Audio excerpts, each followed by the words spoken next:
All-District Honorable Mention Linebacker. 2017 All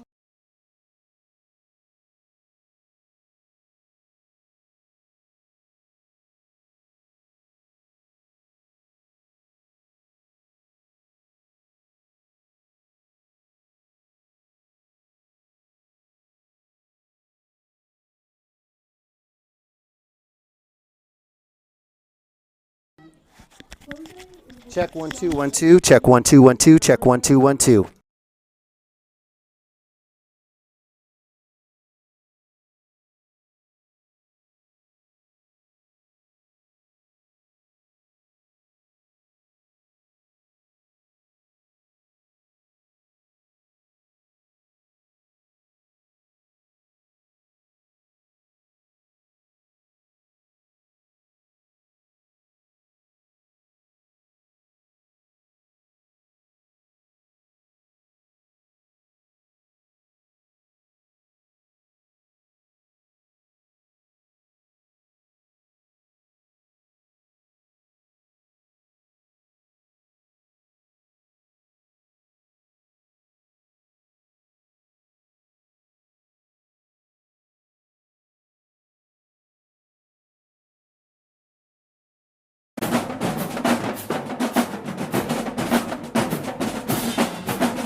Allegiant Marketing Group produces inbound lead generation for our clients through integrated traditional and digital campaigns. We continuously develop new strategies, tactics, and productive efficiencies so you can reach your target market and get a measurable return on investment. This fast-paced world demands for your products and services to be presented at the moment your buyers need them. Targeted and innovative marketing creates your success. Call AMG today, your marketing partner. Great Plains Land Company came together out of a desire to return to what a land company should be, a client-centered organization as passionate about the land as you are. Land is not something we deal with from 8 to 5. Land is truly our passion. Whether you are looking for your dream property or listing a property, you need an experienced land specialist working for you. We invite you to call our Great Plains Land team today at 405-761-4808.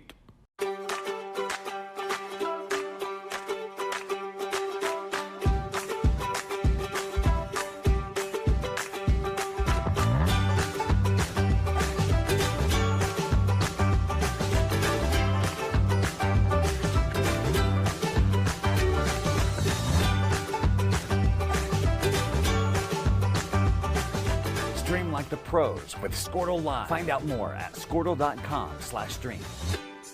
Score that perfect design at Touchdown Graphics just north of the curve in Pond Creek. They offer screen printing and embroidery on t-shirts, shorts, hoodies, and more. Show your spirit for your school, team, club, or special event with a custom design from Touchdown Graphics. Call 580-532-4579 or see them online at touchdowngraphics.com. Touchdown Graphics. It's good. At Maples Nixon Diesel Horse, we've helped a lot of people, and our goal was to treat each and every person like a friend. And as a friend, we've got your back always. We understand what you're going through. Being lawyers is what we do, but it's not all that we are. We care. We'll stand beside you throughout the entire legal process, not just as lawyers, but as your friends. We are Maples Nixon Diesel Horse, and we are here to help. When it comes to cellular service, why pay for data you don't use? Pioneer Cellular offers a variety of plans designed to give you the lowest prices on the data you and the others on your plan really need. That's why people all over are switching to Pioneer. Pioneer Cellular can save you money on your family plan, no matter how you define family. Do the math. Visit our website at gopioneer.com, call us at 800-641-2732, or stop by a local Pioneer store. Find out how much we can save you. Dr. Matt Dieselhorst at Athlete Care OKC helps you get game day ready. Dr. Dieselhorst works with athletes of all ages, taking a coordinated approach to accelerate return to play and maximize athletic performance. His work with pros in sports training, injury prevention, bracing, and functional rehabilitation and imaging works seamlessly with his medical and surgical expertise. Get started by going to athletecareokc.com or call 405-632-4468. Let Dr. Matt Dieselhorst at Southwest Orthopedic and Reconstructive Specialists get you back on the court.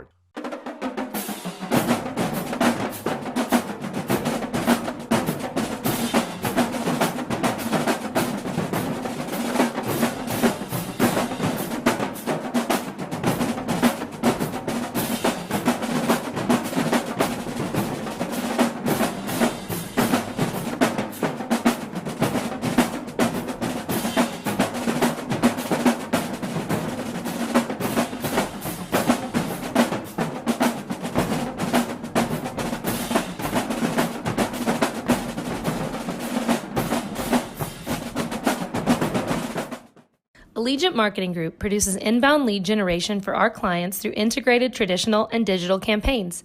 We continuously develop new strategies, tactics, and productive efficiencies so you can reach your target market and get a measurable return on investment.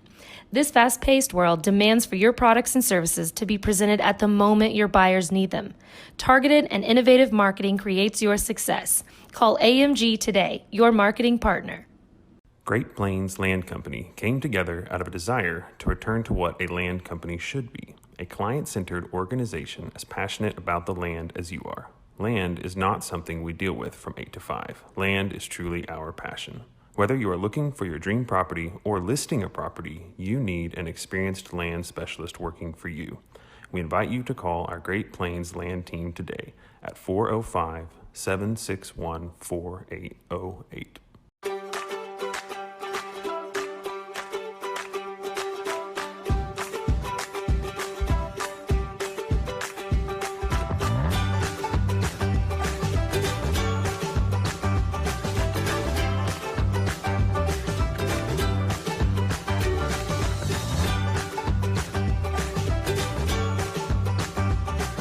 Stream like the pros with Squirtle Live. Find out more at squirtle.com/stream. Score that perfect design at Touchdown Graphics just north of the curve in Pond Creek. They offer screen printing and embroidery on t-shirts, shorts, hoodies, and more. Show your spirit for your school, team, club, or special event with a custom design from Touchdown Graphics. Call 580-532-4579 or see them online at touchdowngraphics.com. Touchdown Graphics. It's good. At Maples Nixon Diesel Horse, we've helped a lot of people, and our goal was to treat each and every person like a friend. And as a friend, we've got your back always. We understand what you're going through. Being lawyers is what we do, but it's not all that we are. We care. We'll stand beside you throughout the entire legal process, not just as lawyers, but as your friends. We are Maples Nixon Diesel Horse, and we are here to help. When it comes to cellular service,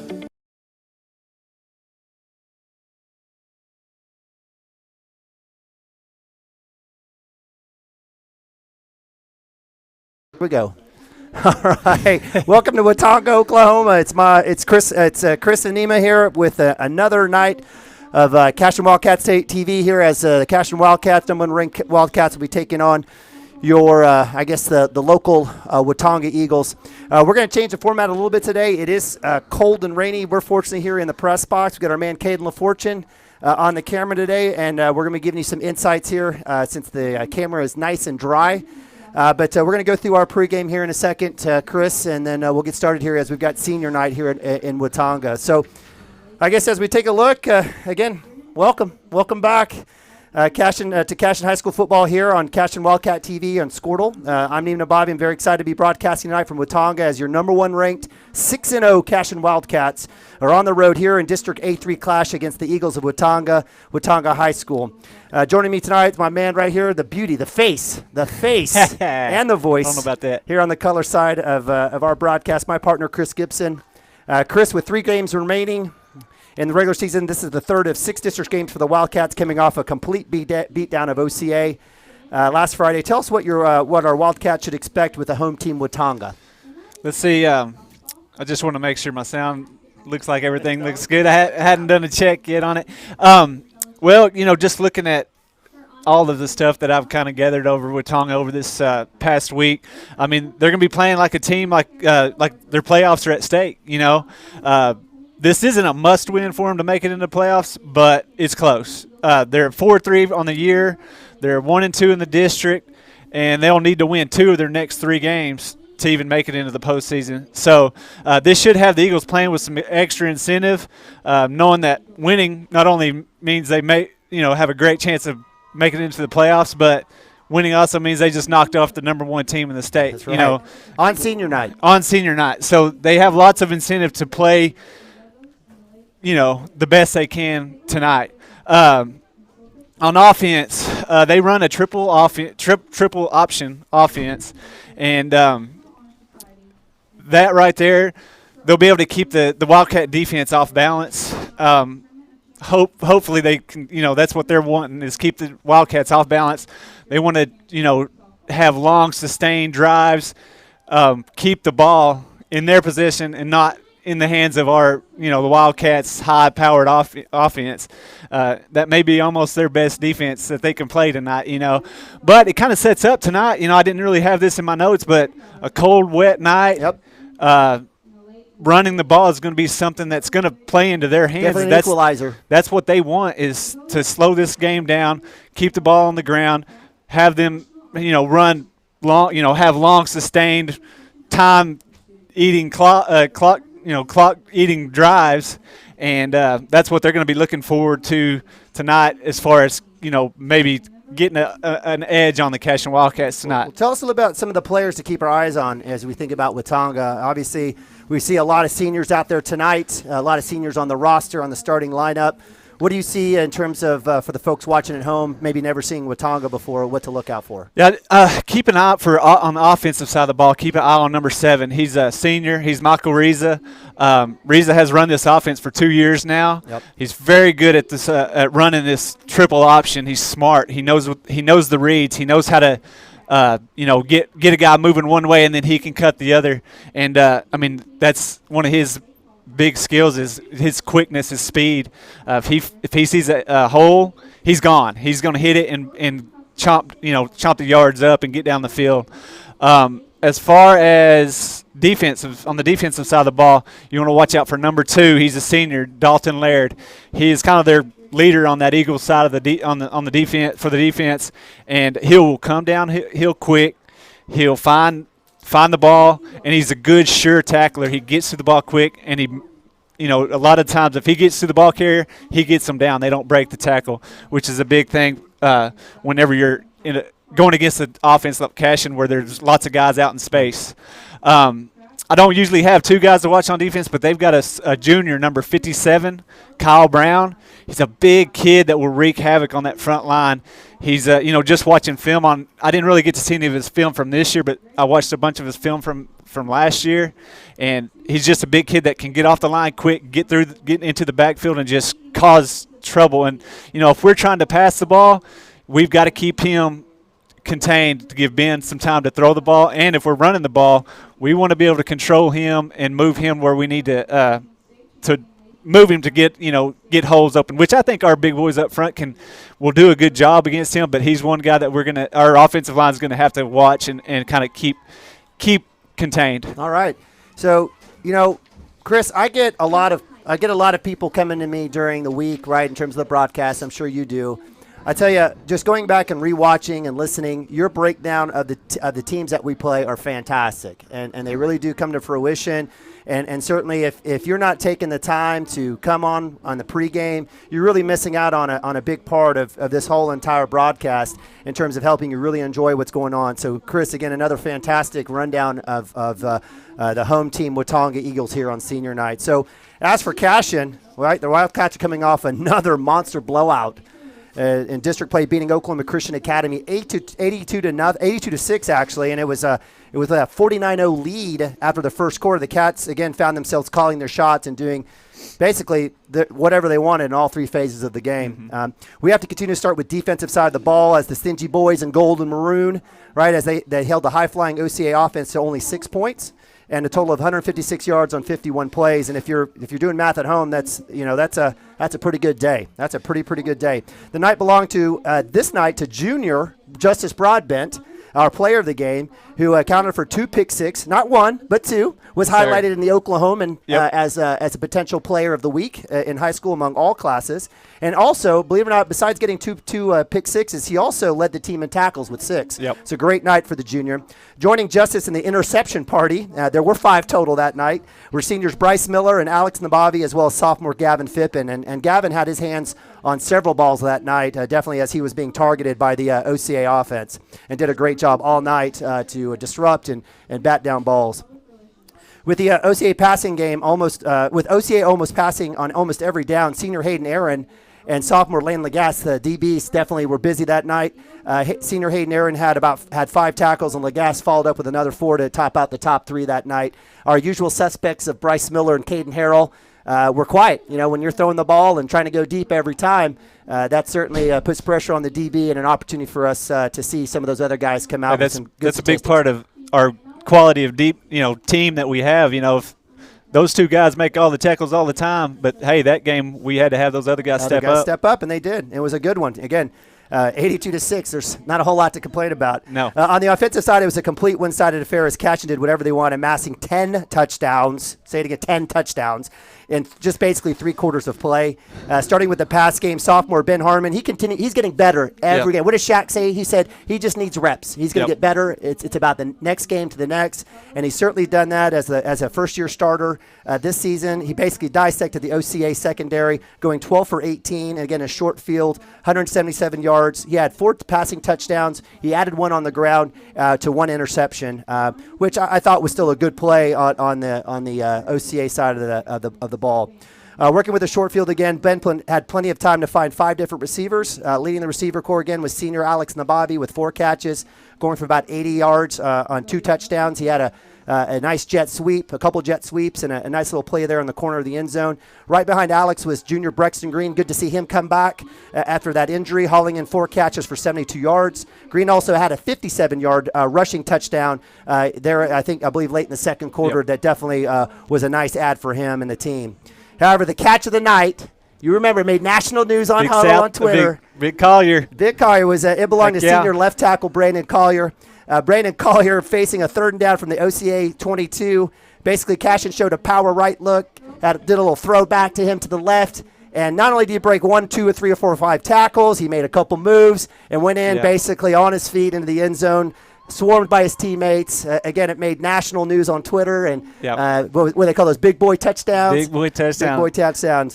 He certainly was fantastic. We need to get him nominated for the Piesman, is what they call it? That's exactly right, the Piesman. Let's see if we can start a high school Piesman. That's right. To round out the night, the Cashion rush game was, again, unstoppable, amassing around 245 yards on 27 rushes, almost a first down on every rush. Fantastic. 8 different Wildcats, believe it or not, had a chance to touch the ball, tote that.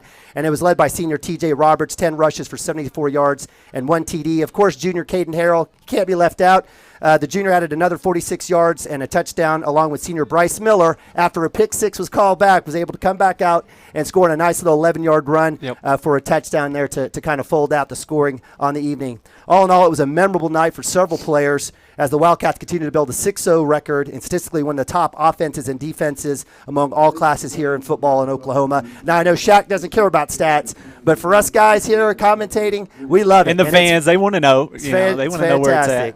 So with that rundown from last week, Chris, what do you feel like are the keys to victory for Cashion tonight? Well, before I knew it was going to be the monsoon of October, I kind of, my big key was just protecting our quarterback, giving him time to kind of find our skill guys in space and keeping their defense just away from Ben and really letting him, get the ball to the open guys in space and make big chunks of yardage. But with the rain, I think the biggest key, tonight is going to be going against that 4-4 defense and just seeing if we can do what we want up front and see if we can run the ball some too.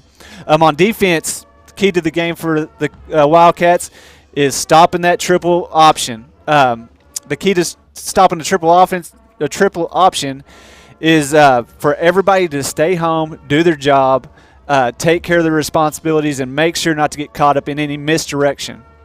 If our defense can be disciplined and trust the reads that Coach Wood has, probably taught all year long or all week long, we should be fine stopping what they throw at us. And let's see. Coach Kel Cochran, he was telling us about. He kind of sends us a breakdown, and one thing that this triple option sometimes happens, the ball hits the ground, and he said Watonga's kind of been letting the ball hit the ground quite a bit this year. So if the ball hits the ground, we've got to take advantage and get that ball and give it back to our offense.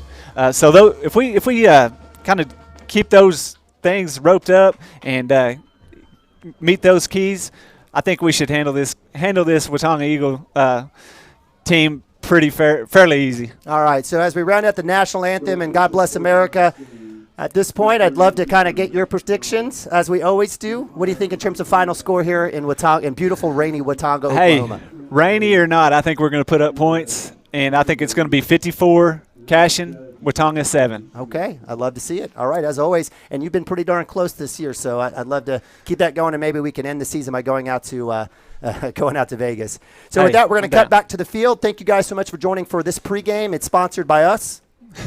No one else. If you'd like to sponsor the pregame, definitely reach out to Coach Hardaway. We can definitely do that moving forward. With that, we've got captains coming out onto the field, I believe. And guys, it is raining, so if you stayed home, you probably made the good choice. We wish you were here, definitely supporting the boys, but we can't say much because we're dry in the press box as well. Yeah. So with that, we're going to cut to break. We'll have the captains come out, and we'll have the game starting here in about 2 minutes. Thanks so much for joining us for this Cashion Wildcats TV pregame. Why pay for data you don't use? Pioneer Cellular offers a variety of plans designed to give you the lowest prices on the data you and the others on your plan really need. That's why people all over are switching to Pioneer. Pioneer Cellular can save you money on your family plan, no matter how you define family. Do the math. Visit our website at gopioneer.com, call us at 800-641-2732, or stop by a local Pioneer store. Find out how much we can save you.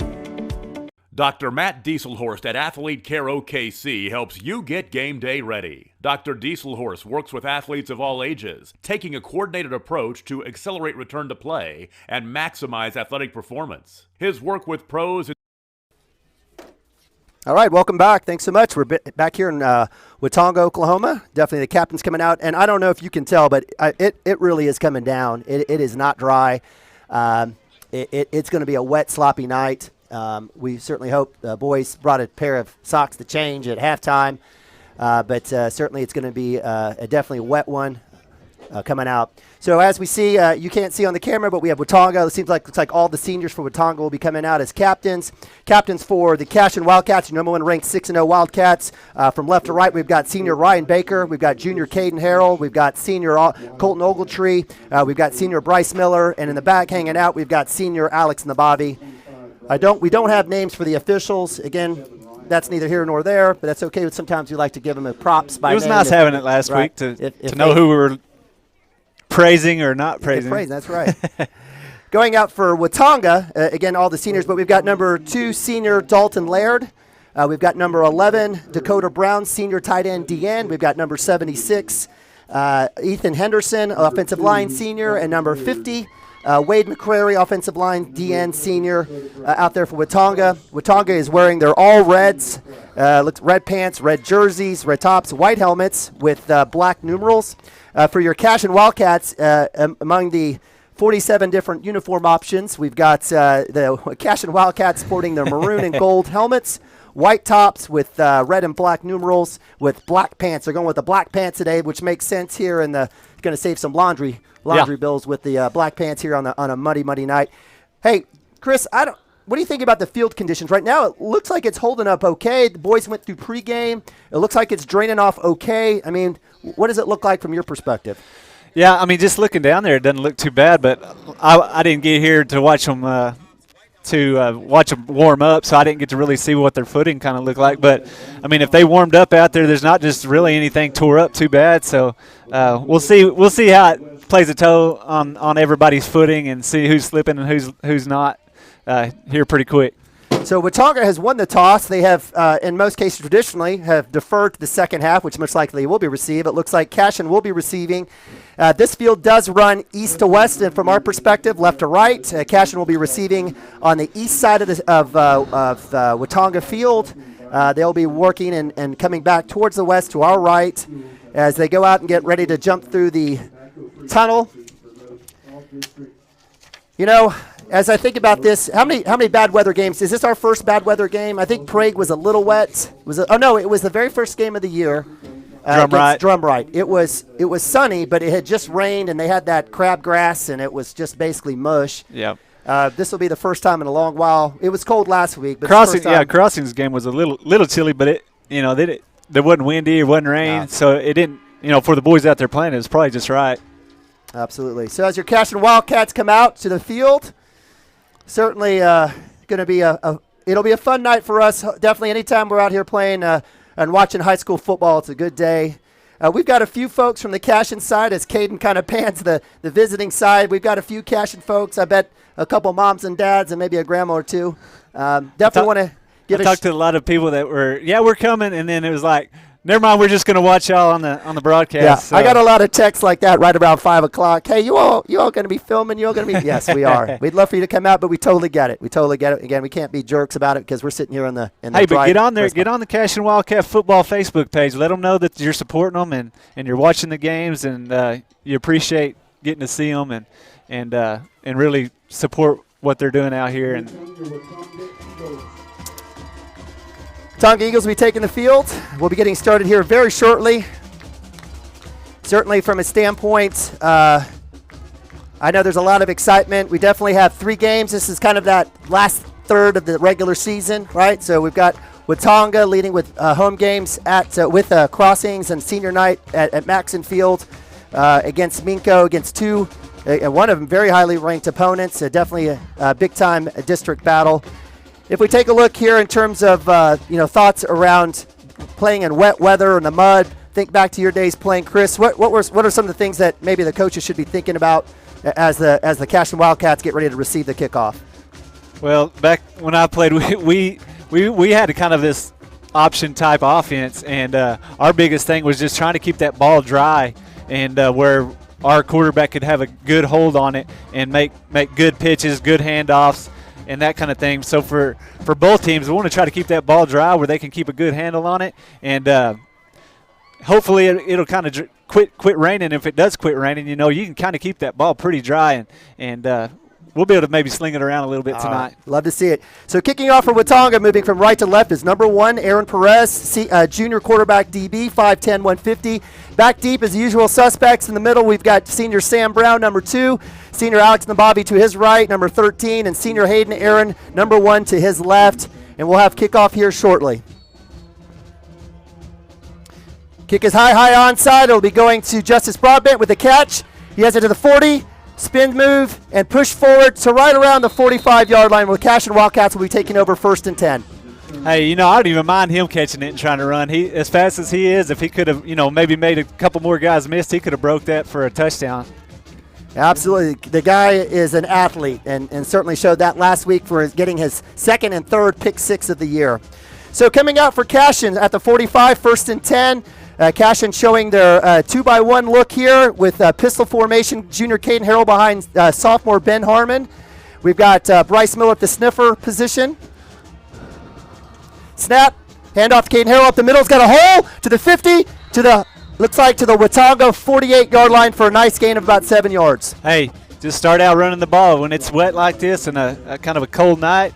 Let's just, I'm betting that's kind of what Coach Shackelford's over there thinking. Hey, let's just run it down their throat and see if we can control the game from the get-go right up front. So Cashion comes out with 5 wide. Caden Harrell goes off. We've got Hayden Aaron, Brexton Green, and Sam Brown trips right. Up top, we've got Mason Manning and Alex Nababi. Empty backfield. Definitely a pass or a draw, one of the other. Brexton Green in motion from right to left. 2nd and 3. Snap, low snap. Brexton Green with the catch. Is able to elude a tackler to the 50. Eludes another tackler, first down to the 40, to the 35, 30, and he's out of bounds. What a great play making. Was it? Oh, we do have a flag on the play. But it looked like certainly taking a bunch of junk and turning something positive about that. Let's see what we have here. We're going to probably guess holding here.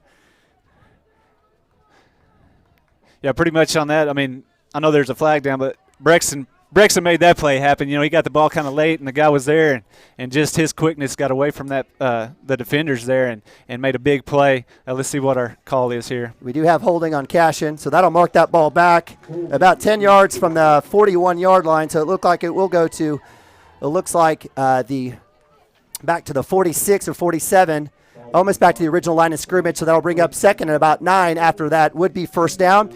Cashion returns back to their double tight end set. We've got Alex Nabavi and Brexton Green down low. Caden Harrell back in the pistol. Snap. Oh, looks like it went the wrong way, and we do have a sack and a loss of about 5 or 6 yards for Watonga. Looked like Caden and Ben Harmon definitely had a miscommunication there on the handoff. Yep, those things happen, and let's see. You just got to shake those things off and execute on the next play. And we've made 3rd and 15 before. I think we'll be all right. We have. That's exactly right. So 3rd long for your Cashion Wildcats from their Cashion 40-yard line. They stay in the one-back set this time. To the left is Caden Harrell. We've got 2x2. Let's watch them throwing deep to Sam over here. They try to get an offsides. Almost got drawn off ourselves. Ben Harmon resets. Snap. Looks to his left. Alex and Bobby on the tunnel, trying to figure out some spots to run, trying to find a hole. Does find a hole. Has enough for the first down. Great catch and throw, and we have another flag after another first down by Cashion. It looks like senior night's going to be extra special for the Watonga Eagles here on this first drive. Yeah, I mean, I didn't see anything too bad. I'm going to try to run the play back here, but hey, they just gave it. That's going to kind of be our offense tonight, just getting the ball into space to some of our quick receivers, our skill guys, and letting them make plays down the field. So the second penalty in basically 4 plays, it's marked off, and we'll take Cashion even further back after another first down is negated. Back to the Cashion now 37-yard line. Cashion will have 3rd and about a gajillion miles here, definitely about 3rd and about 18 here from the 37. Cashion going back to same formation. Looks like trips right with Brown, Brexton Green, and sophomore Mason Manning, who also had a nice last game against OC, had a nice touchdown grab. Alex Nabavi up top. Caden Harrell to the right of Ben Harmon. Snap. It's a keeper. Ben's looking for a hole. And he is met right around looks like the 42-yard line, where they're eventually going to have to blow the whistle, and they do. Hey, partner, no holding call. We didn't have a holding call there. Yeah, because we didn't get that many yards. So no, I'm just kidding. We got to get a first down. So that brings up 4th down and long, about 4th and about 14 here from the Cashion 41. Let's see what they do here. I mean, I didn't think we would punt, and they may do a little quick kick here or something, but I have a feeling Shaq's over there going, hey, let's try to pick this first down up, and he has faith in our defense that we can stop him on that short side of the field if we don't pick it up. 4th and long, Ben in the shotgun, steps back looking for Alex Nabavi. Does throw the wheel to, and we're going to have, are we going to have yes, we will have a pass interference. Yep. Sam Brown on a wheel route out there on the boundary side. Oh, I'm sorry, TJ Roberts. Yeah. My bad, running back out of the backfield. And that will be an automatic first down after the pass interference call. Good job for TJ coming back to the ball on that one. Yeah, look for TJ coming out of the backfield a lot. On the year, he has had 7 catches for 170 yards and 3 touchdowns coming out of the backfield. So he's definitely a threat to catch the ball out of the backfield. So watch him not only run the ball, but catching some out of from breaking down the field and getting some good catches. So I guess it is not an automatic first down. They're going to step it off, and we'll see if it's enough for a first down. And in fact, it is at the Watonga 44-yard line. That brings up first down and 10 with 9:12 here in the first quarter. Cashion slowly, methodically moving. Ben had a couple guys. He had Alex on that post as well as TJ out on the wheel. Let's see if they come back to that later in the game. So we've got double tight end set here. We've got twins down below.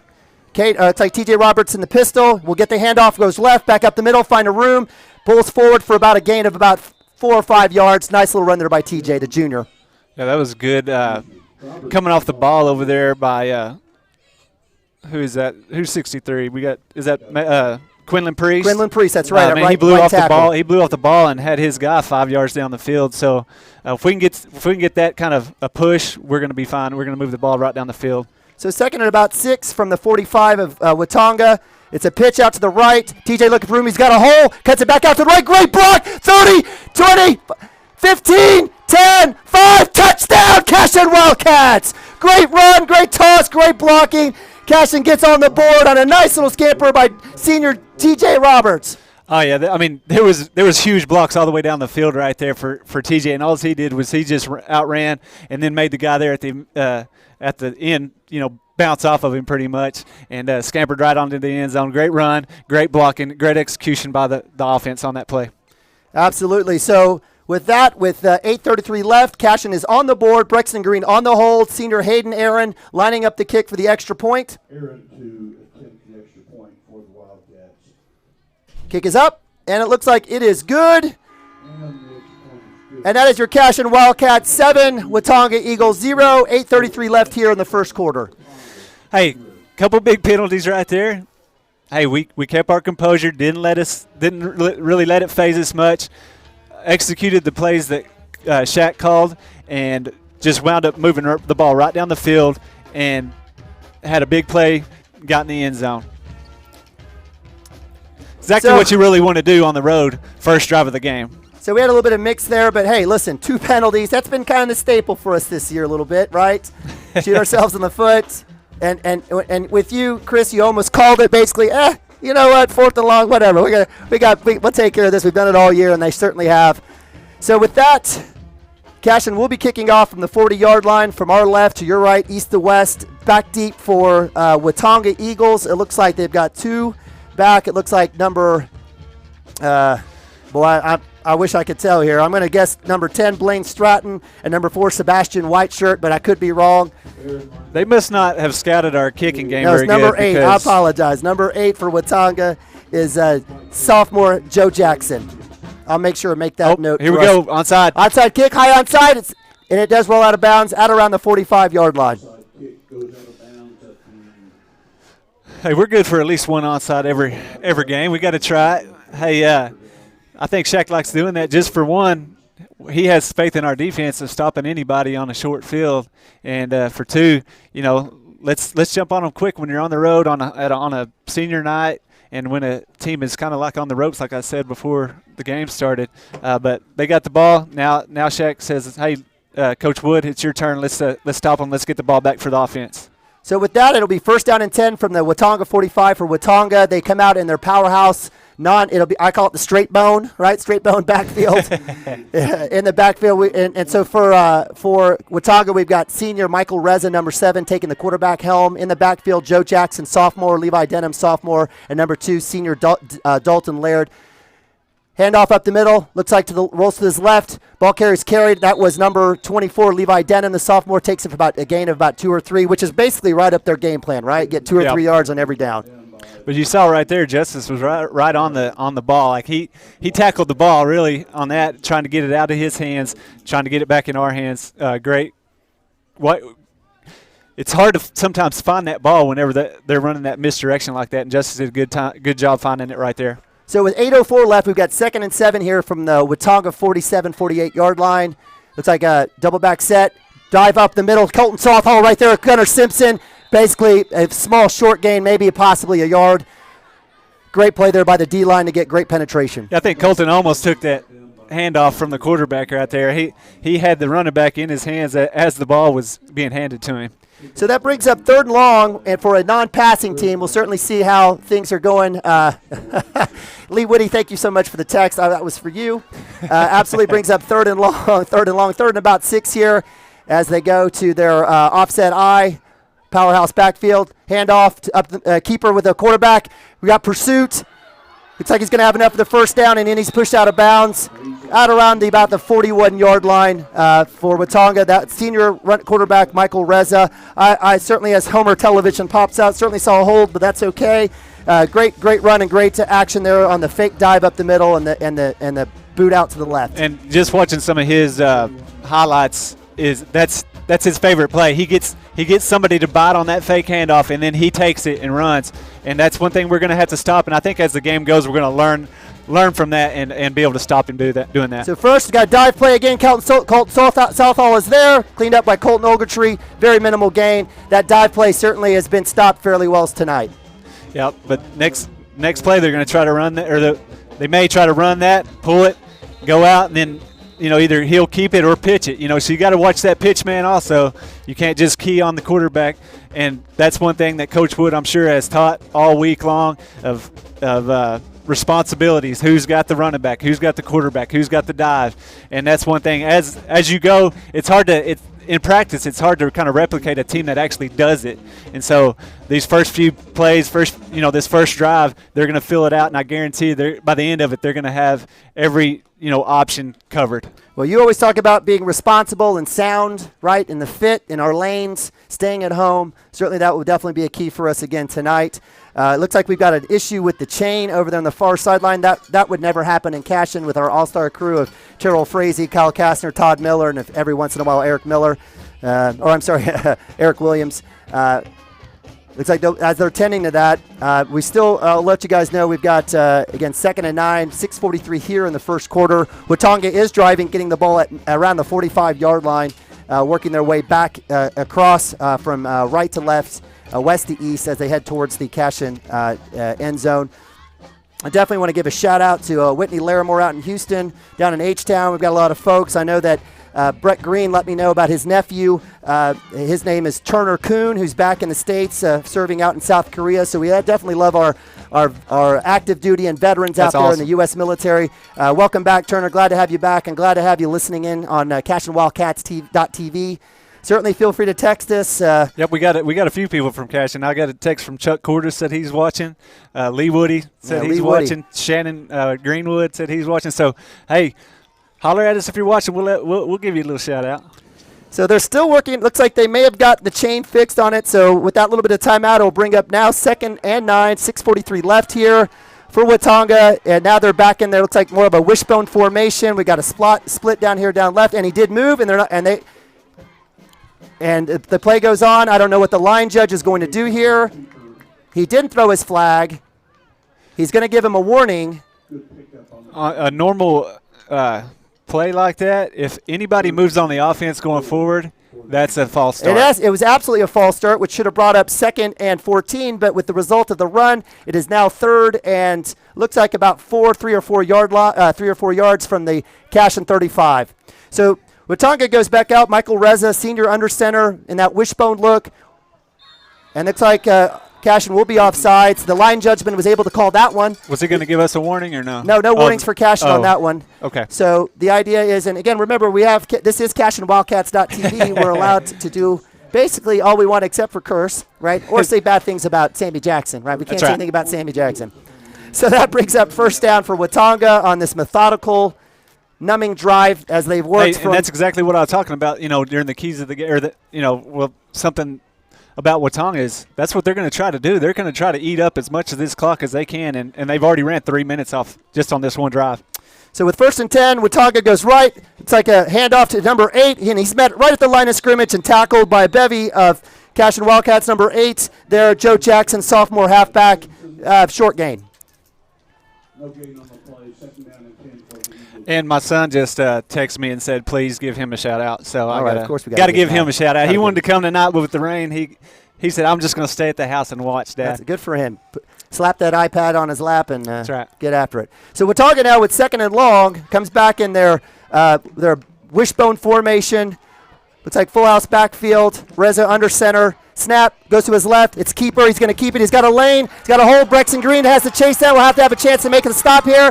It is tackled and pushed out of bounds around the 5-yard line. Partner, just what you've been talking about. Reza to that left side. Yep, and that's one thing that's going to happen is he gets out in space or gets a corner. He's quick enough to get down the field, and we're lucky right there that we have the speed to catch him and not letting him get into the end zone. But that's one thing we got to watch, that misdirection. We got to have guys staying home, playing their responsibilities, coming up, and not only you don't want to make a hero play. You want to make your play. Everybody do your job. And I think that's going to be something that, oh, hello, we got a so little we have a penalty holding here. there. So it's coming back. Looks like sloppy on both sides. So that negates a huge play for Watonga. Puts the traditionally running team back behind the sticks. 2 sticks here, back to the 40-yard line. Brings up second and long with 5:08 left here in the first quarter. So I guess it does go both ways. Hey, that's one thing we've talked about all year long. We appreciate the heck out of these officials. Heck yeah. I mean, there's a shortage as it is, so anybody listening that thinks they can do better, do it. They would be happy for you to come join them. Reza on the keeper to the left, same play. Colton Ogletree on the pursuit. Caden Harrell on the pursuit with the push down. Gets back quite a bit of that, the chunk of that penalty. Reza basically works his way out of bounds. Caden Harrell in pursuit all the way out to the, looks like the 26-yard line of Cashion. That brings up 3rd down and about 6. That right there, him getting on that edge, we've got to be able to come up and turn him in before he gets to that edge and let our big tackler, big playmakers in the middle get to him and not let him get out there on the edge where there's lots of room. So it's 3rd and about 6 here with 4:52 left. Handoff, dive up the middle. Ball carrier slips a tackle, slips another tackle. Justice Broadbent's trying to bring him down, and that will be enough for a first down by number 8. Looks like the sophomore Joe Jackson on the left, the handoff dive to the left. Yep, another just run right up the middle, and that time they got it loose, and it was almost like the first person there almost let him go, like they didn't think he had the ball, and that's part of this offense, and that's what we're going to see all night long. They're going to give us a steady dose of this all night long. So tune up quite a bit of clock here. We got 4:24. Watonga with 1st and 10. Handoff dive play. He's met at the hole and tackled. Fumble on the ball.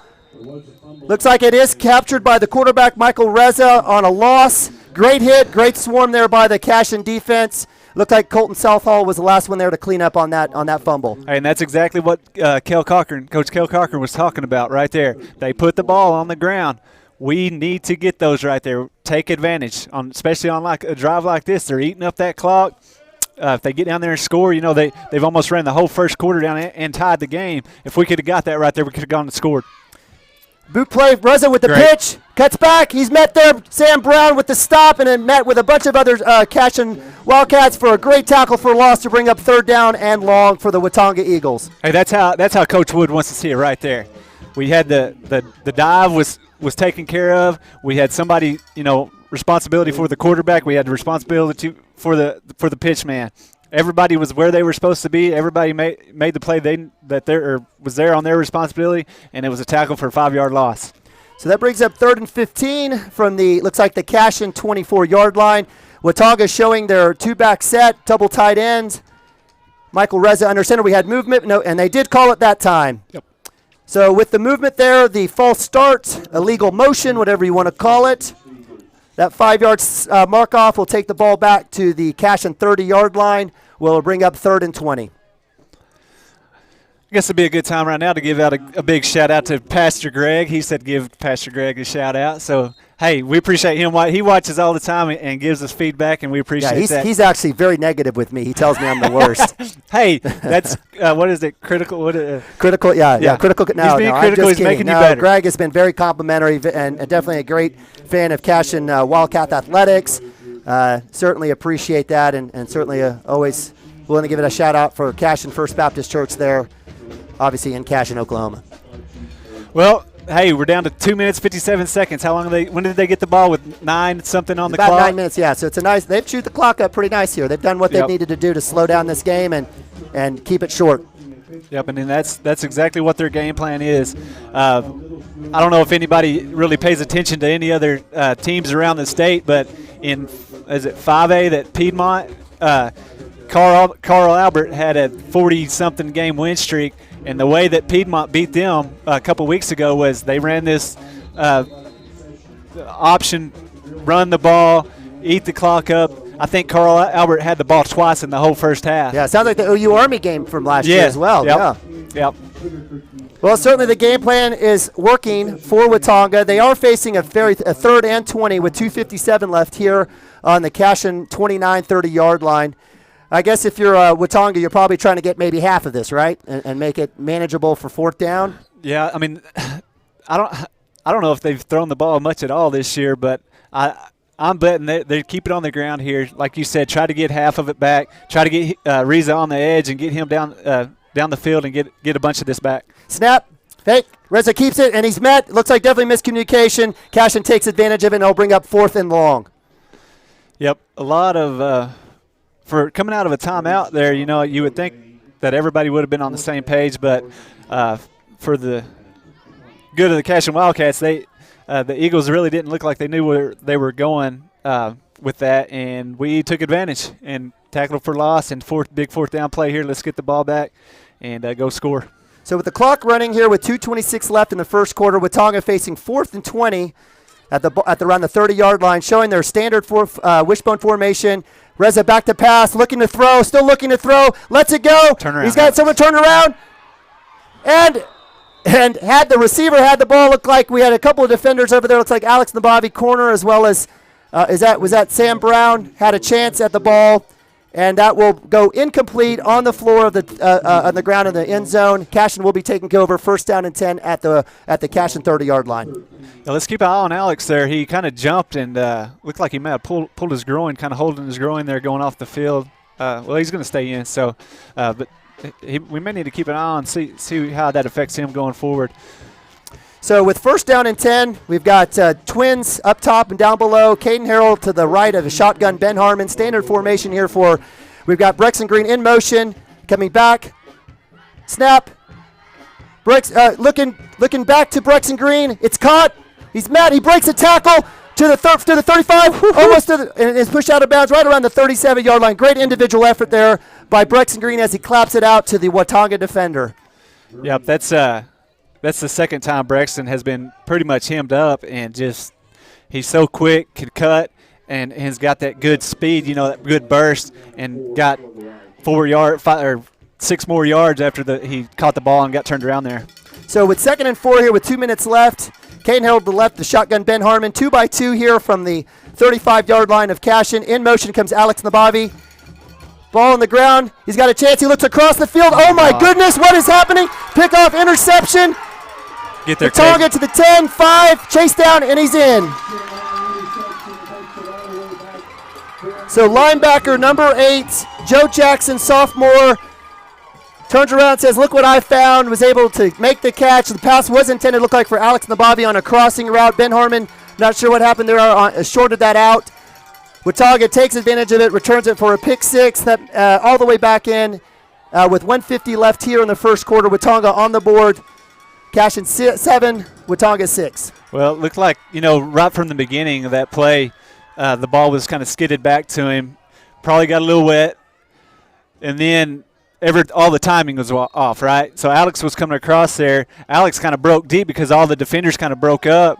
And Ben didn't see him break deep, and he just chunked the ball out there. Well, the linebacker just jumped it and had nobody in between him and the end zone. Reza to the left, cuts back up in the middle, and is in for the 2-point conversion to give Watonga the lead, 8-7 over Cashion here in the first quarter with 1:50 left. Is that the first lead? Is that the first lead by a visitor or by an opponent of Cashion this year? That's the first score of any kind in the first quarter for an opponent of the Cashion Wildcats this year.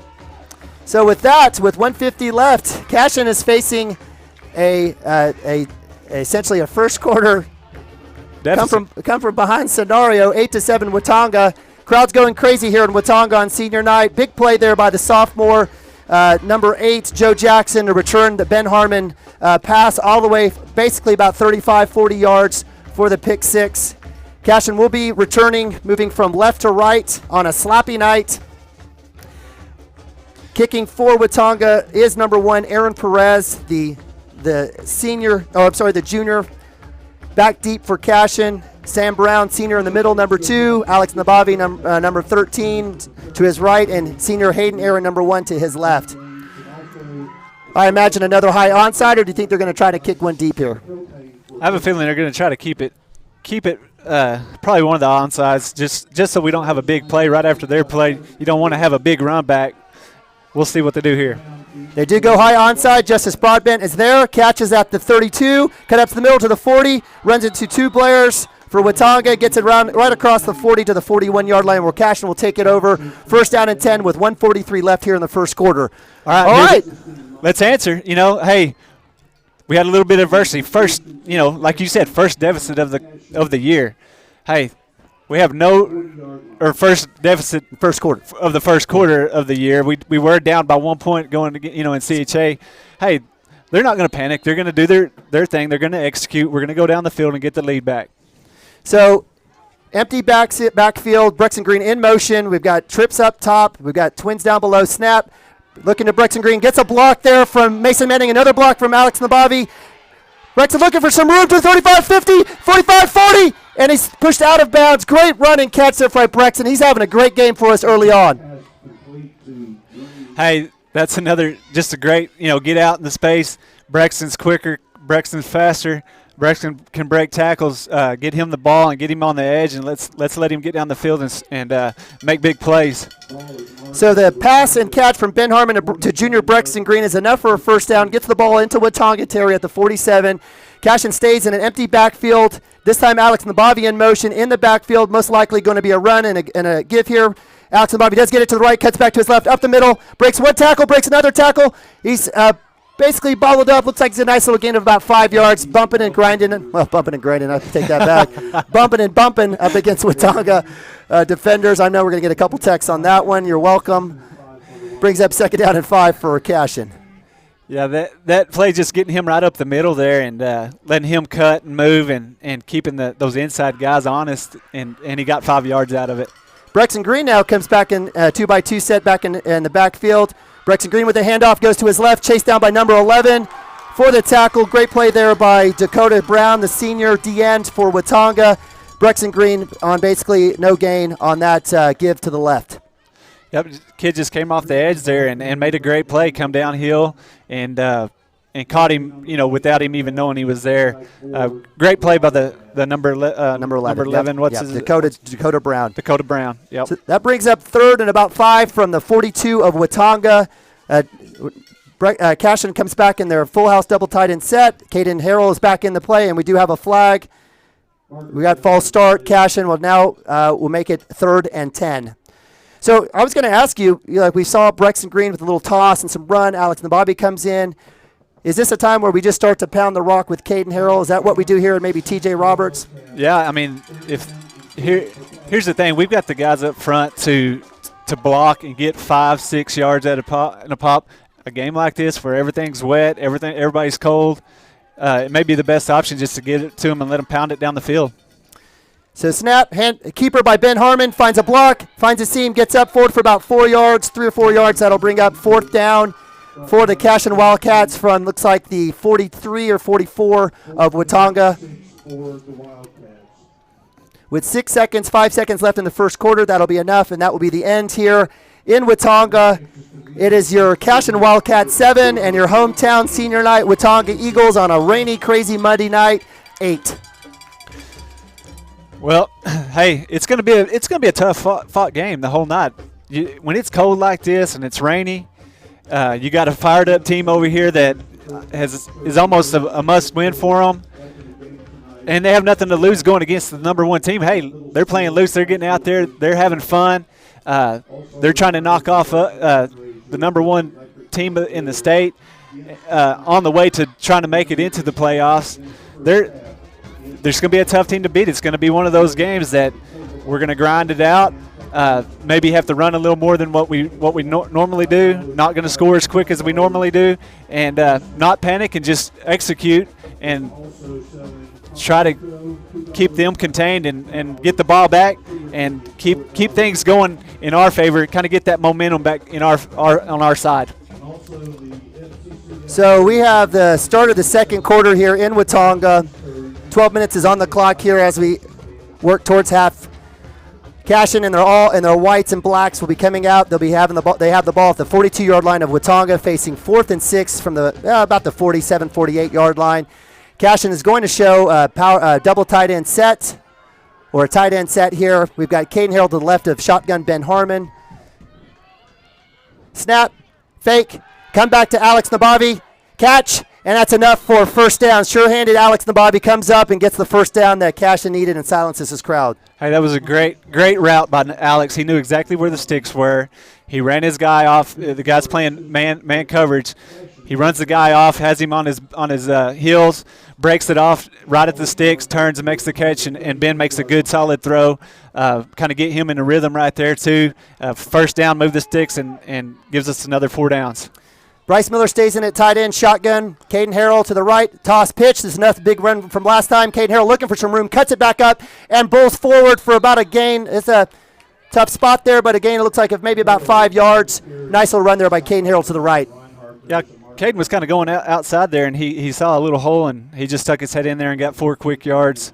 Like you were talking about, are we going to see kind of some more of that? But the rain looks like it has kind of let up a little bit as far as raining wise, so we might see a lot more of that passing, getting the ball on the edge to Brexton again right here. So it looks like we have another flag on Cashion, which makes it, I think, number 12 or 13. Personal foul. Unnecessary roughness. It sounds like it was after the play.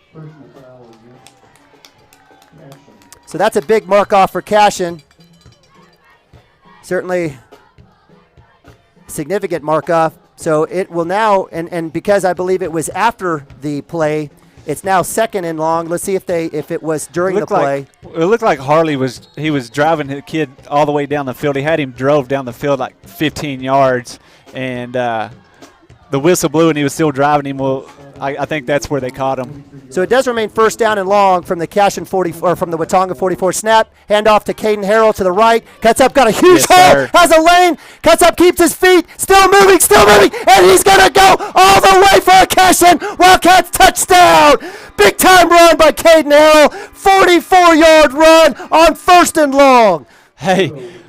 First and long, let's run the ball. Let's see what we got. Let our big guys just blow them off the line. And Caden just hit that edge and turned it up. And there was a couple of kids, I think, made business decisions and didn't get in his way.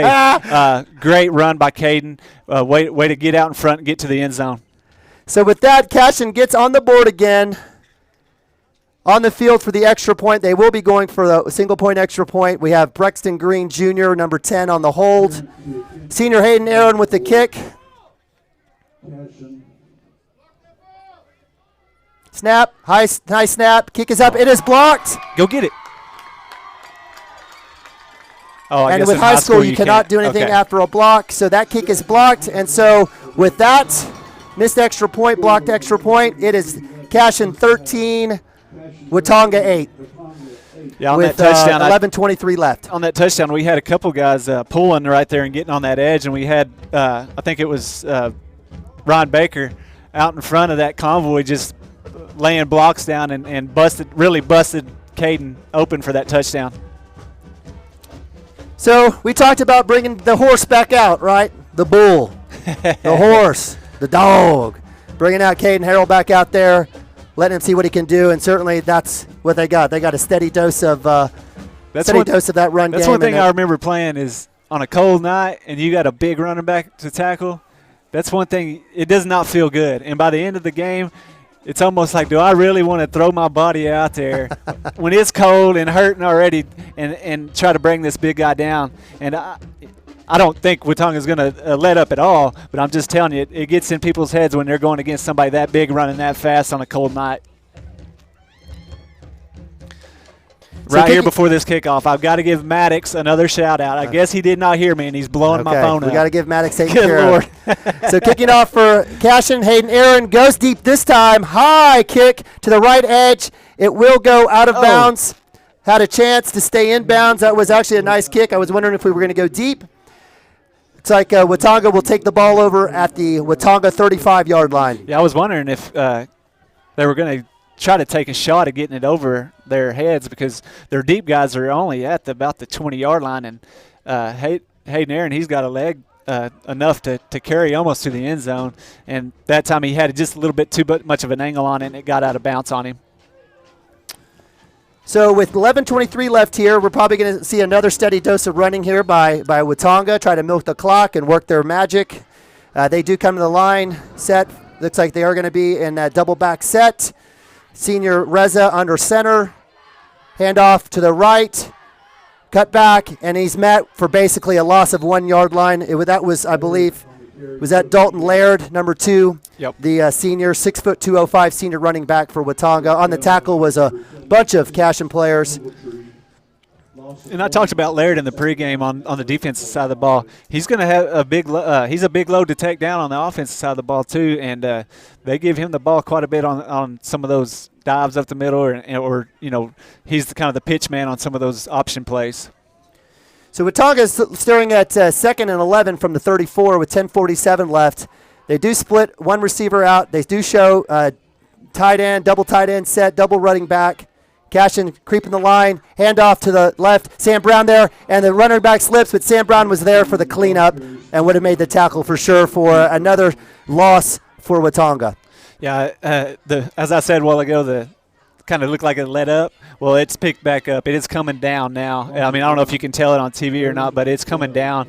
And right there, he lost his footing. And, I mean, I think that's going to start playing a factor as this game goes on. The field gets tore up.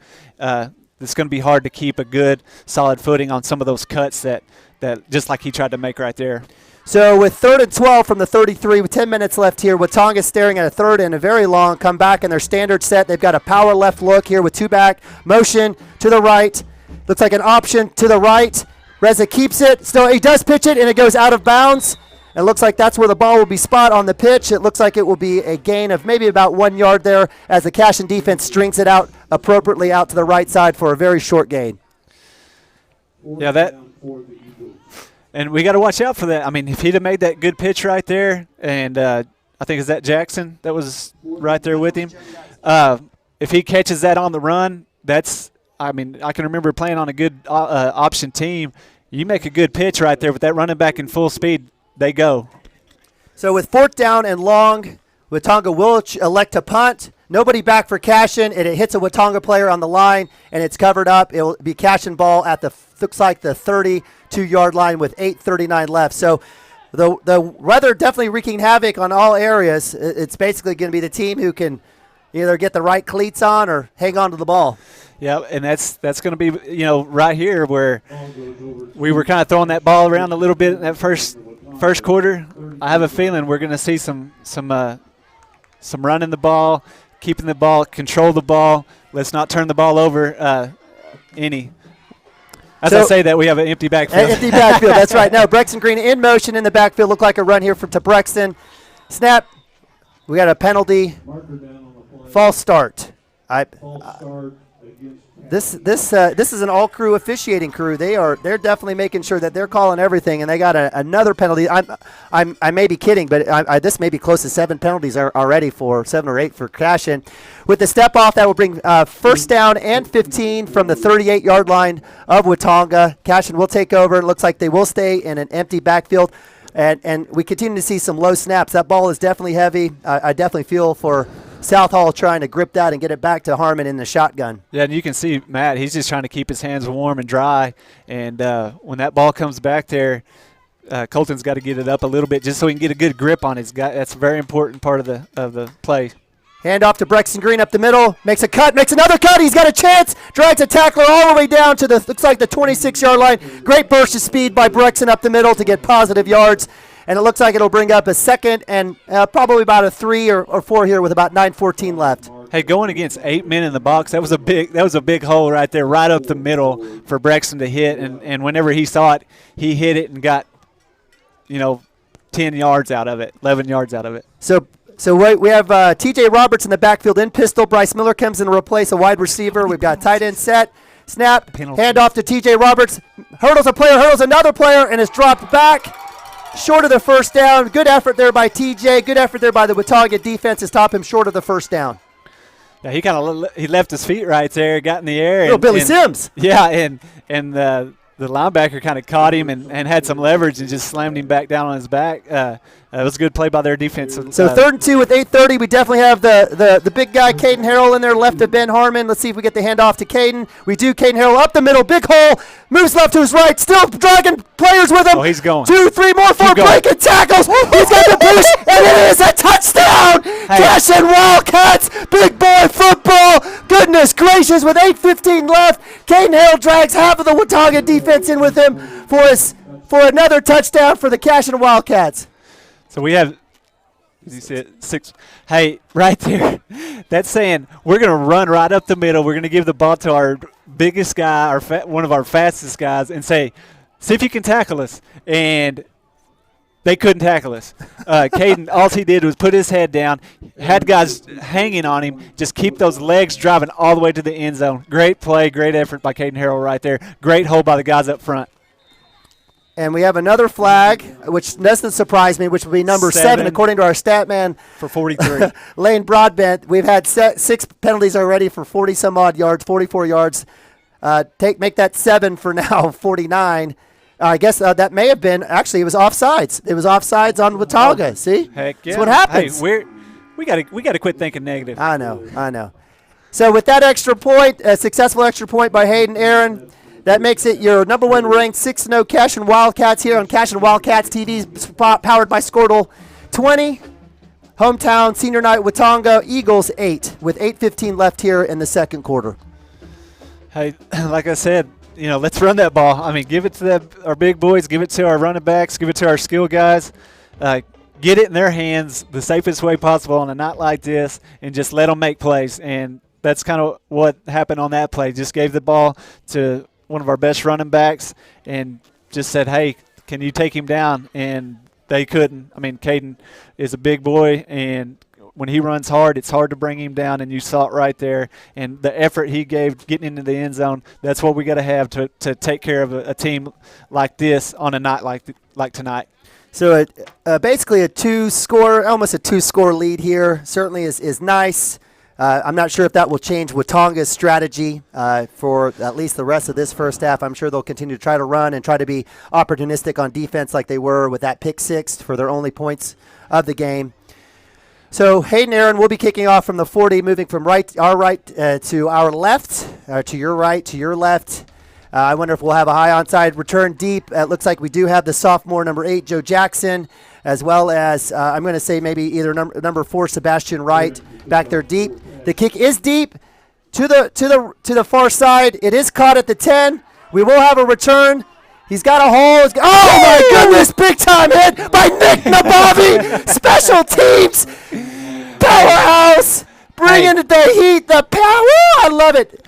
We'll make sure Lips and give him a high five on that one. Big time hit on about what would look like about a 13-yard return by number 4, Sebastian White shirt for Watonga. Hey, the kid had some open space there, and Nick just closed that gap quick, put a lick on him and brought him down. That's what you got to have on special teams. Great play by the sophomore right there. So if you're a kid out there, go make sure that you're eating cereal all night long. You can get a hit like that. Watonga 1st and 10 from the 25. We'll keep pitch. Back out the left, Justice Broadbent there. Colton Southall with the cleanup for a loss of about 2 yards. Great play there in pursuit by the defense on that option right play by Watonga. Hey, and that's what I was talking about, not letting him get on the edge. Justice was there. He may have missed the tackle, but it slowed him down and made him turn back in and gave Colton Southall the perfect opportunity to put just a perfect form tackle on the guy and bring him down. Not sure what we have a holding call. It will be declined, so another penalty. Officials have been consistent tonight for sure.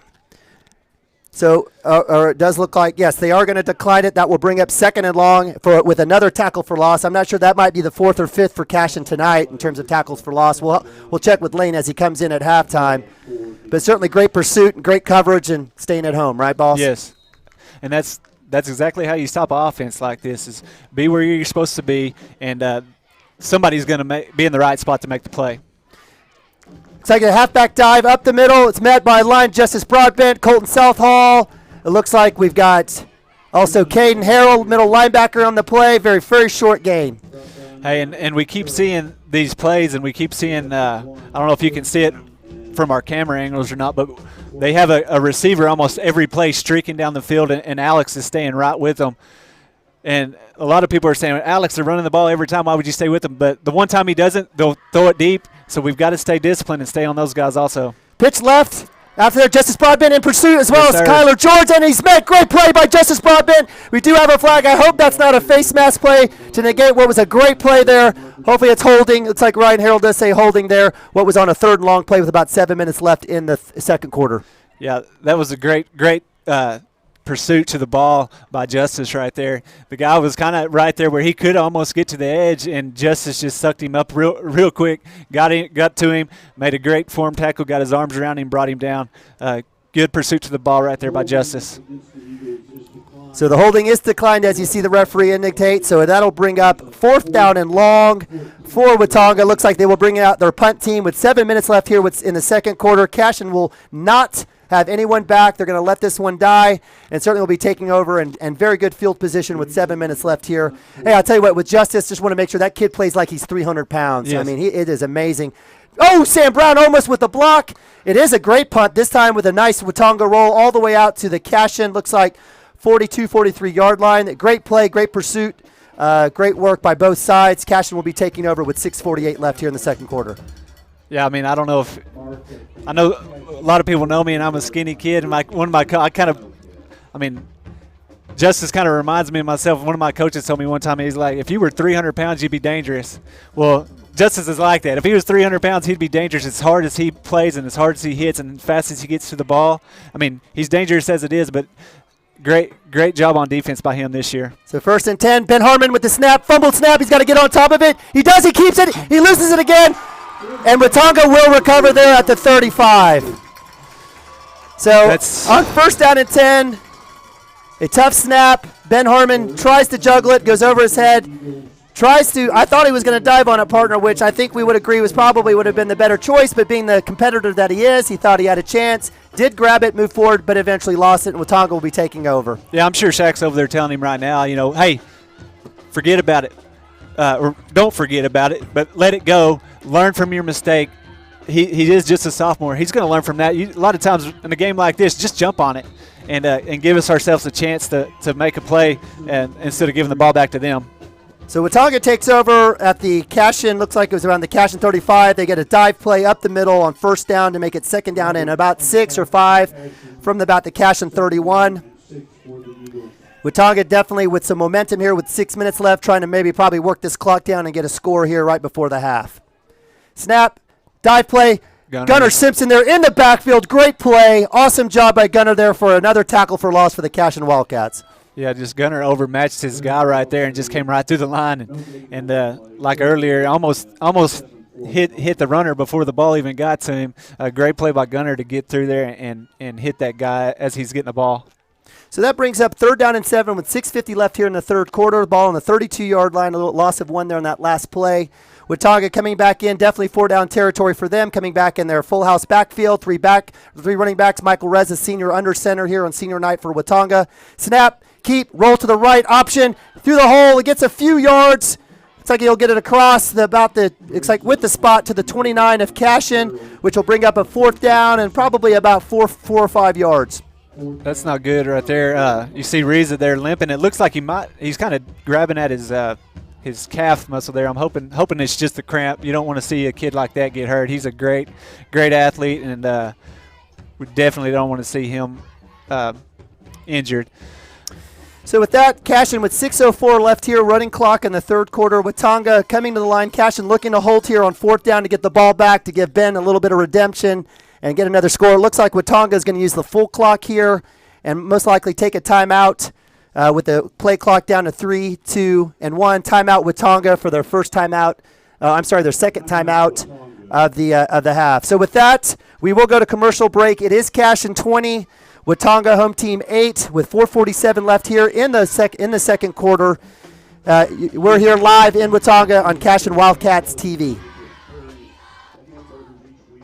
Sports training, injury prevention, bracing, and functional rehabilitation and imaging work seamlessly with his medical and surgical expertise. Get started by going to athletecareokc.com or call 405-632-4468. Let Dr. Matt Dieselhorst at Southwest Orthopedic and Reconstructive Specialists get you back on the court.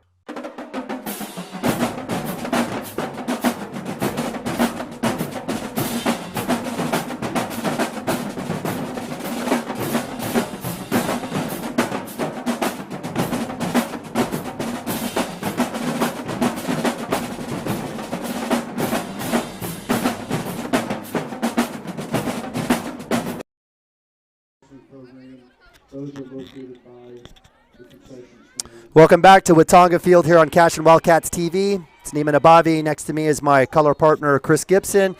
It is 4th down, partner. We're coming out of the timeout. Watonga showing their wishbone package look. Reza under center. Keep rolls to his left. Is looking for a lane. Nothing with the pitch out. Sam Brown there with a chance. Alex Nabavi with a tackle. Saving tackle there on 4th down. Big time play by the defense to string that out. Get the stop and get Ben Harmon back out there to try to get a score before halftime. Hey, great job by that side of the defense over there. We had a guy on the quarterback. Made a great pitch to the pitch man, and we had a guy miss, and then we had another guy coming to the ball. That's how you stop an option offense right there. Is great pursuit, great responsibility, covering your own responsibilities, and a great stop right there on 4th down. So that gives us 1st down and 10 for Cashion on their own 28-yard line with 4:37 left. Trips left, single up top. Caden Harrell to the right. Fumble by Ben Harmon. He keeps it, and he gets tackled up, looks like for a loss there of about 5 or 6 yards. Another mishandled snap. I think that one definitely may have been on Ben. I think that was a good snap by Southall that time around. Yeah, Ben's just having a heck of a time with the ball coming back to him. And as far as that goes, I mean, there may be something at halftime he can get to, or maybe get another dry towel, something. But coming up, we've got to kind of figure that out because you don't want that ball hitting the ground. 2nd and long, snap, shotgun. Ben looks to his right across the middle. He's got Brexton Green going deep, or Mason Manning going deep. No call on the hold. Certainly looks like Mason's asking for it. He looked like he was able to break free there as soon as the ball was let go. Had a chance there. That'll bring up 3rd down and long. Yeah, as he went to break down the field, I mean, the guy was just dragging right along the backside of him, and just couldn't get out there to where Ben had put the ball. So with 3rd and 15, with looks like, is that 3:58 left on the clock? Cashion on the 24. We have empty back set. Ben Harmon in shotgun. Mason Manning and Alex Nabavi down below. Trips up top. Snap. Ben hand. He's going to trip back to go back to Alex. Alex catches it. He basically has no chance on that play. It looks like it's a pass and a loss of another about 5 yards. It looked like it came out extremely flat out of Ben's hand as well. Looks like he never was able to get a grip. So that brings up 4th down and long with 3:39 left. Watonga will be getting the ball back in good field position unless Brexton Green can boot one right here. Hey, Brexton's got a pretty good leg. Hey, if we get some of the speedsters down there like Sam gets down there, if he puts the ball high enough in the air, it's going to be hard to catch tonight, and we need to be down there in case he does muff it, and let's get on the ball. So snap is off. Brexton Green, high punt. Looks like it's going to land about the 45, and it does bounce back towards Watonga. So looks like Watonga will be taking over 1st down and 10 from the Cashion 43-yard line. Hey, that's only the 3rd punt of the year for the Cashion Wildcats. So, I mean, you got to practice that every once in a while, right? So, and I just was looking at some of the stats, and I think we've had 2 punts all year, or 3 now, and our opponents, how many have they had tonight? Probably 3. So they've had 25 punts on the year. So it's time for Cashion's defense to respond here with 3:10 left. Cashion 20, Watonga 8. Sitting at 1st down and 10 from the 40, looks like about the 43-yard line. Watonga in their wishbone formation. Reza, snap, spin, turn, look, pitch. No, he's going to keep it, and he's met in the line. Looks like Ryan Baker, South Hall. And I'm going to guess, yep, there's Colton Ogletree for a very short gain of about 1 yard. The clock is stopped for some reason. It looks like Cashion is going to call timeout, maybe hoping to get the ball back.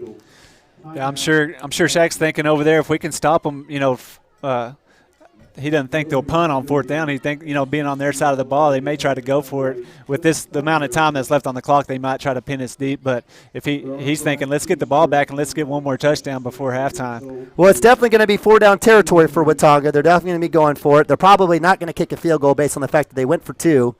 So certainly, I think if you look at the rule book in terms of when to call timeouts, I think Shaq definitely is within his realm to call that and see if we can't get the ball back for sure. So if you're Cashion's defense right here, do you just stay and look for that run again, or are we looking at base package, or is it a trick play for Watonga here on senior night? Yeah, you keep doing what you're doing. They just really don't have the personnel to air it out, throw it down the field. So you want to keep stacking in there, staying in there, getting to your where you're supposed to be on the field and making the plays as they come to you.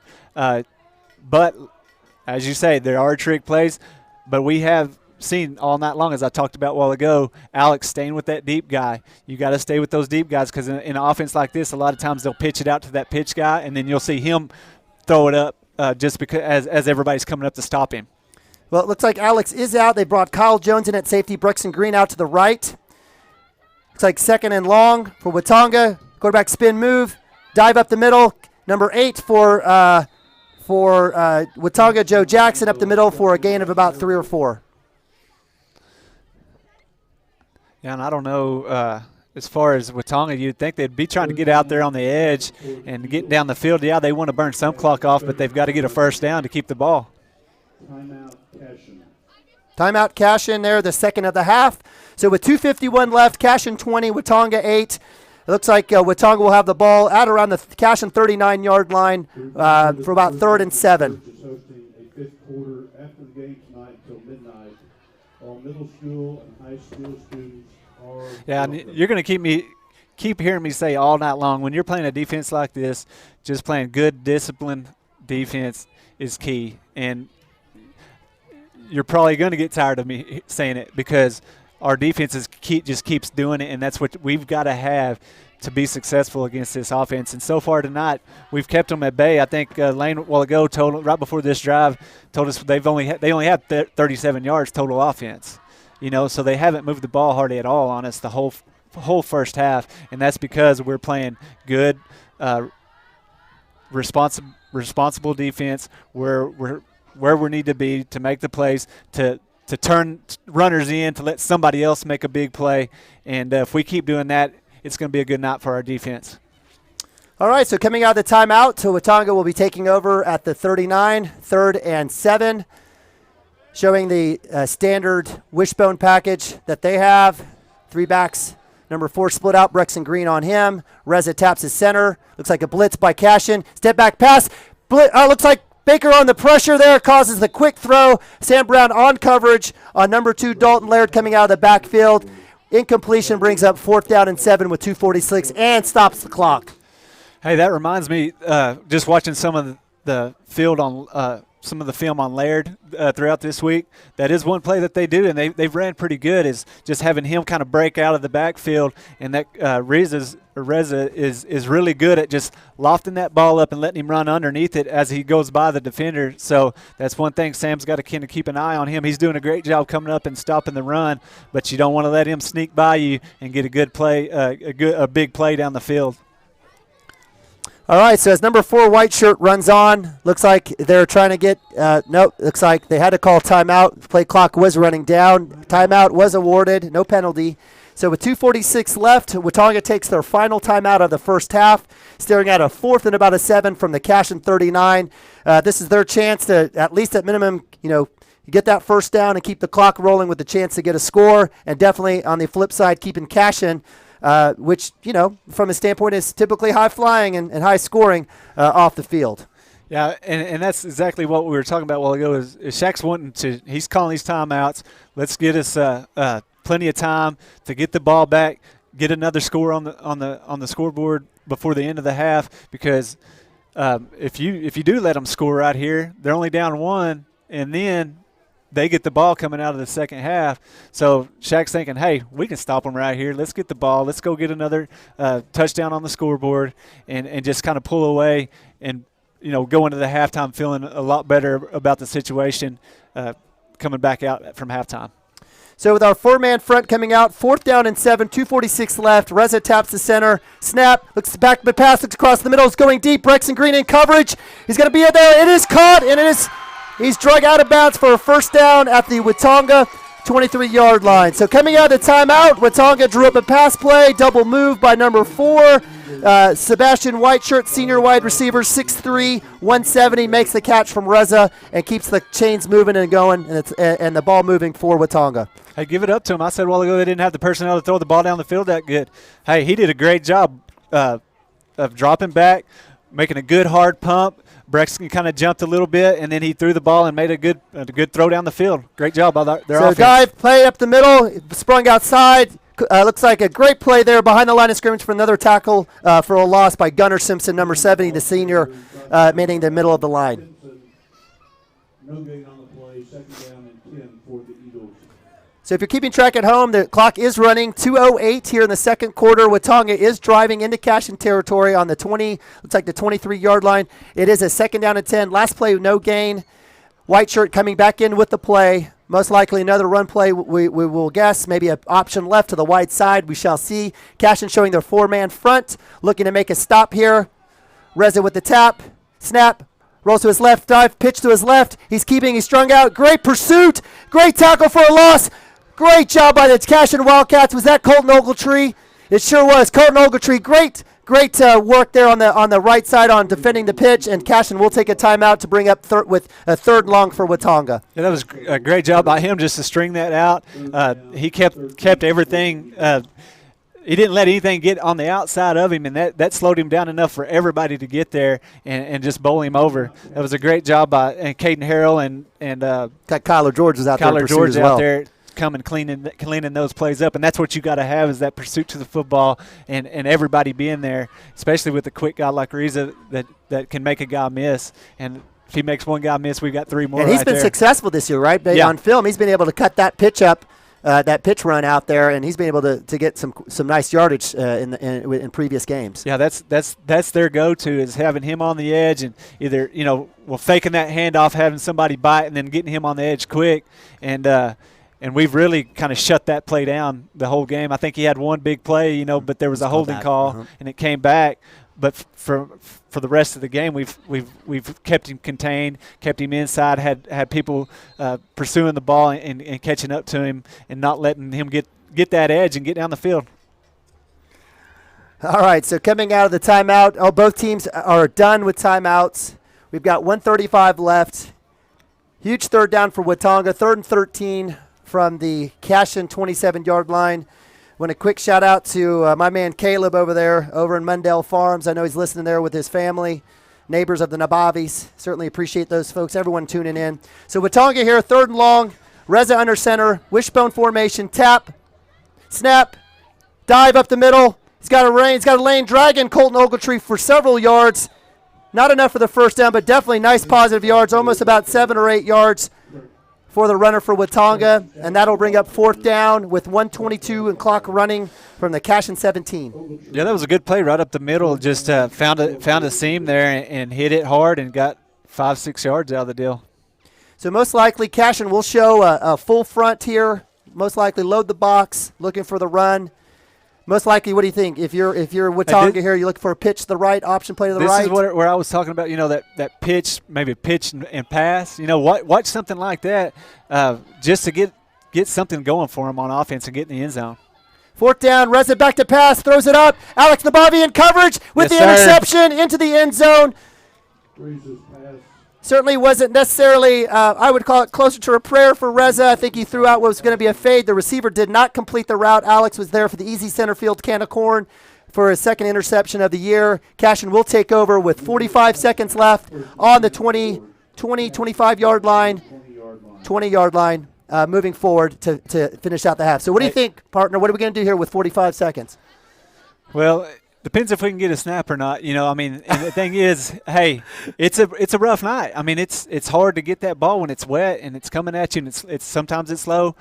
That's one thing we're going to have to sure up. And right here, as aggressive as Shaq is, we could see him throwing the ball right Absolutely. here. I could see him and throwing the fact, ball. That's what we see here with 1st and 10. We have empty backfield. I don't know if they're going to motion. Yes, they are going to motion Brexton Green across the field. It'll be trips to your left. Looking to pass, fake bump. Oh, yeah. Brexton Green going deep. I'm sorry. Mason Manning with the catch at the 45, the 50. Nice throw by Ben Harmon. Great catch by Mason Manning on the adjustment. I was talking Brexton Green, but it was Ben Harmon. Great pass and catch. Great play on 1st down and 10 with 34 seconds left here. Hey, they did a little double move, and we can do the same thing. Great job by getting open down the field and getting the ball to him. Snap. Looking for a tunnel to Caden screen. He's bottled up. He breaks the tackle to the 40, to the 35. Karen tacklers all the way to the 30. Looks like the 33-yard line. With 20 seconds left, Cashion will definitely have to huddle and get to the line. 18, 17. Harmon takes the snap. Shotgun. Going deep. Looks like he's got Sam Brown, and is incomplete. Nice fade route to about the 5. Good coverage there by Watonga. Does stop the clock with 6 seconds left here for Cashion. Yeah, Sam kind of looked back there, and right there on those kind of plays, you got to have that speed that Sam's got. Unleash and get down the field and just let Ben throw it to you. The cornerback did do a good job with staying with Sam and was right there. But if Sam unleashes and goes, he could run by that guy. Shotgun, trips left, rushes on. Ben steps in the pocket, throws it across the middle, too high, and it is intercepted. Is it dropped? It was intercepted. Had Alex and Bobby coming across the middle. It was a little high. The Watonga safety does catch it to end the half there for Watonga. So with that, it is halftime here in Watonga, Oklahoma, here on CashionWildcats.tv. Here, powered by Squirtle. It is your number 1 ranked 6-0 Cashion Wildcats 20. Your Watonga Eagles, hometown Eagles here on senior night 8. They will be receiving the kick. We have a lot here at halftime for you. We're going to go ahead and take a pause. We're going to be coming in. We've got senior Caden LaFortune, big-time three-point shooter on the basketball team, but he's going to be here talking about Academic Bowl and the awesome, smart people that we have at Cashion as well. We'll also have lessons with Lane. Lane will be coming in to discuss some halftime stats, some thoughts, the history of Cashion football as we move to 11-man, and some of his just awesome stories that will make you laugh, cry, give high fives, go get some popcorn, get a Diet Dr. Pepper, and want to give him a hug when you see him at the corner store. So with that, we're going to take a short break, and we'll be back here in a second. Please do not go away. Keep your iPhones next to you.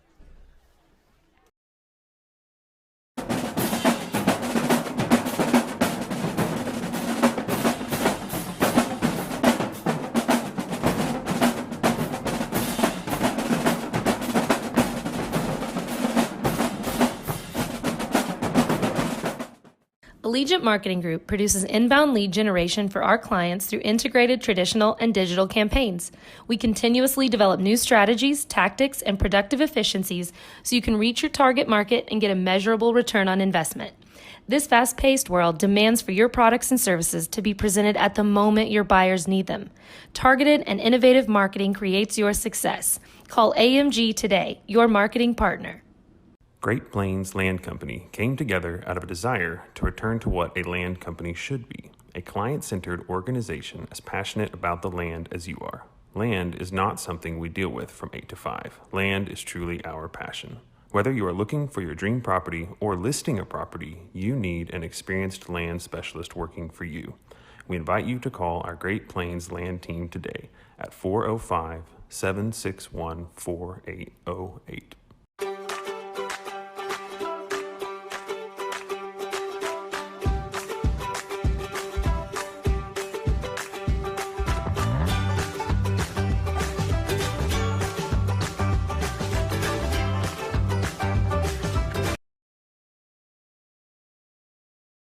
So it is halftime here in Watonga, and what that means is a lot of good things. The entertainment does not stop here on Cashion Wild.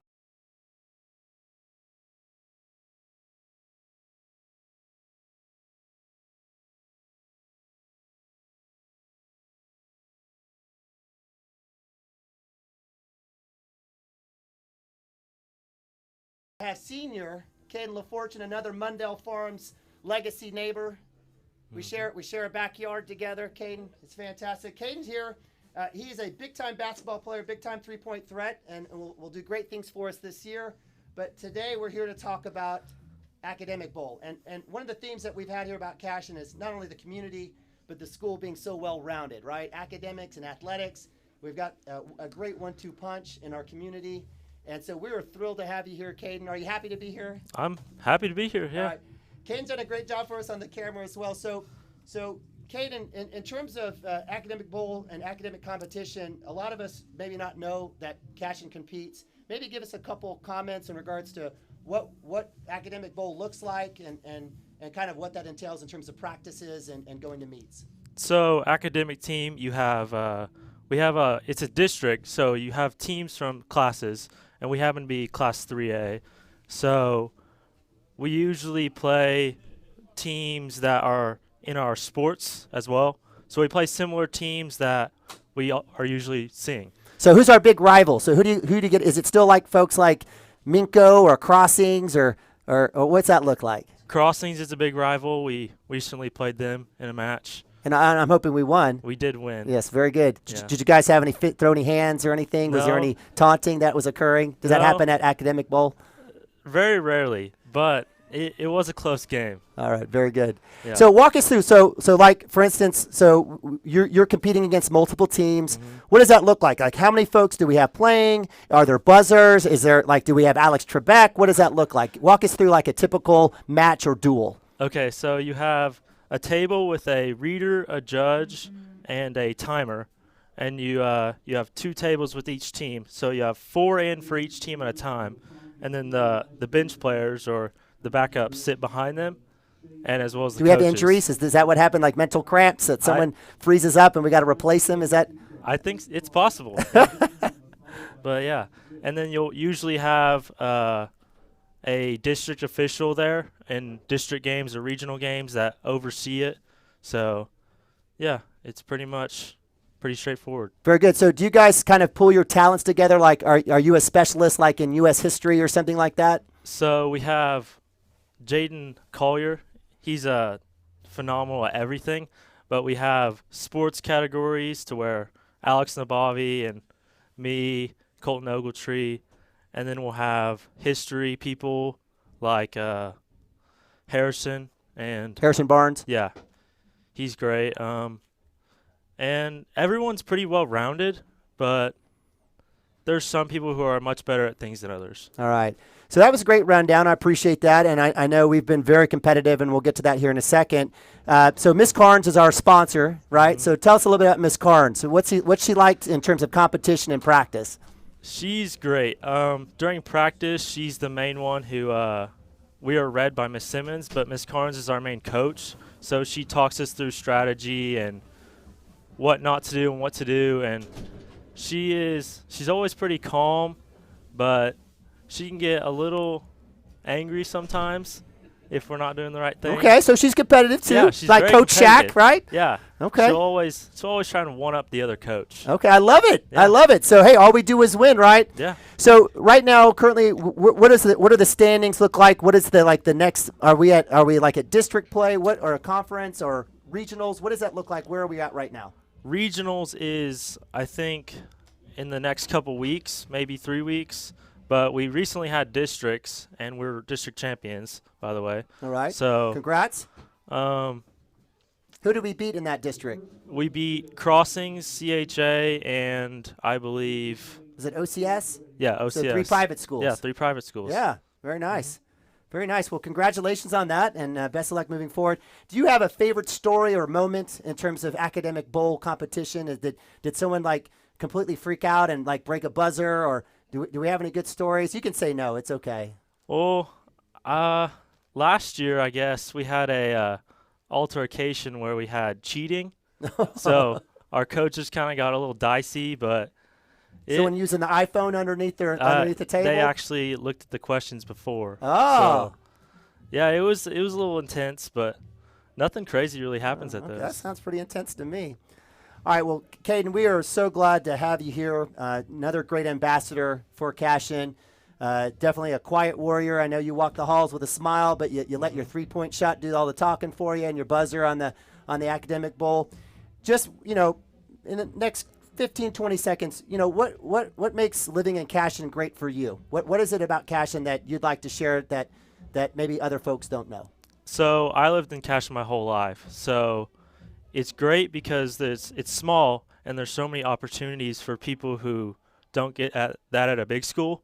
So it's just really a blast. Really, I love it. And certainly that's been the theme. We had Kate Taylor here. She kind of mentioned the same thing, opportunities to do what you want to do to grow. And that's really what the high school and middle school, junior high, and elementary school experience should be. It should be, here's an opportunity, go for it. And what's great, and we had Sammy Jackson on, we have the resources here at Cashion and the community support to allow you all to reach the dreams and compete and beat private schools and on the field, but also in the academic setting, right? So that's fantastic. Kane, thanks so much for coming by. Appreciate it. You're not done. We got to get you back on the camera, but we appreciate appreciate you very much. Best of luck with the rest of the Academic Bowl and with basketball season coming up. Thank you.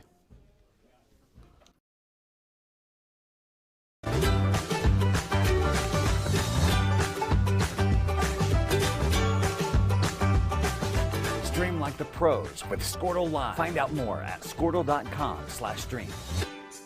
Score that perfect design at Touchdown Graphics just north of the curve in Pond Creek. They offer screen printing and embroidery on t-shirts, shorts, hoodies, and more. Show your spirit for your school, team, club, or special event with a custom design from Touchdown Graphics.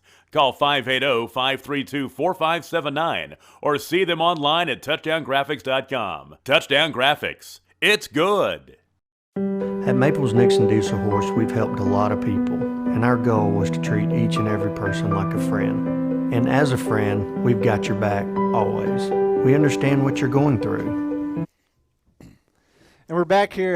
That was a great interview by Caden. I love hearing about the academics and the on Facebook. I kind of teased Caden being on here, the dominance of the academic bowl. Yeah. Hey, I think I saw where y'all beat the actual state champion from last year. I really like beating them private schools. Heck yeah, that's nice. awesome. Great deal there. Great opportunity for the kids. But now we got the legend. We got Lane Broadbent in here, and we always love having Lane in here just to kind of tell some of the history about Cashion football and just learn about different things that has built to where we are today, and make Cashion such a great town and great football power in Class A. And we talked last week or 2 weeks ago about the history of Cashion when they first started, and talking to some of them older guys after I had that interview. I said 2 weeks ago that they only had one guy over 200 pounds, and talking to some other guys, they're like, we had nobody over 200 pounds. We had maybe 180. And the thing that blows my mind is our defensive end, first game of the year, he weighed 105. Nice. I can't even wrap my mind around that one. But I talked to a guy last week. He said about half the players on the team, the first football game they ever saw live, they played in. Wow. So they had no idea what they were doing. They get out there, they get in the huddle, and one of the tackles said, "What does 1st and 10 mean?"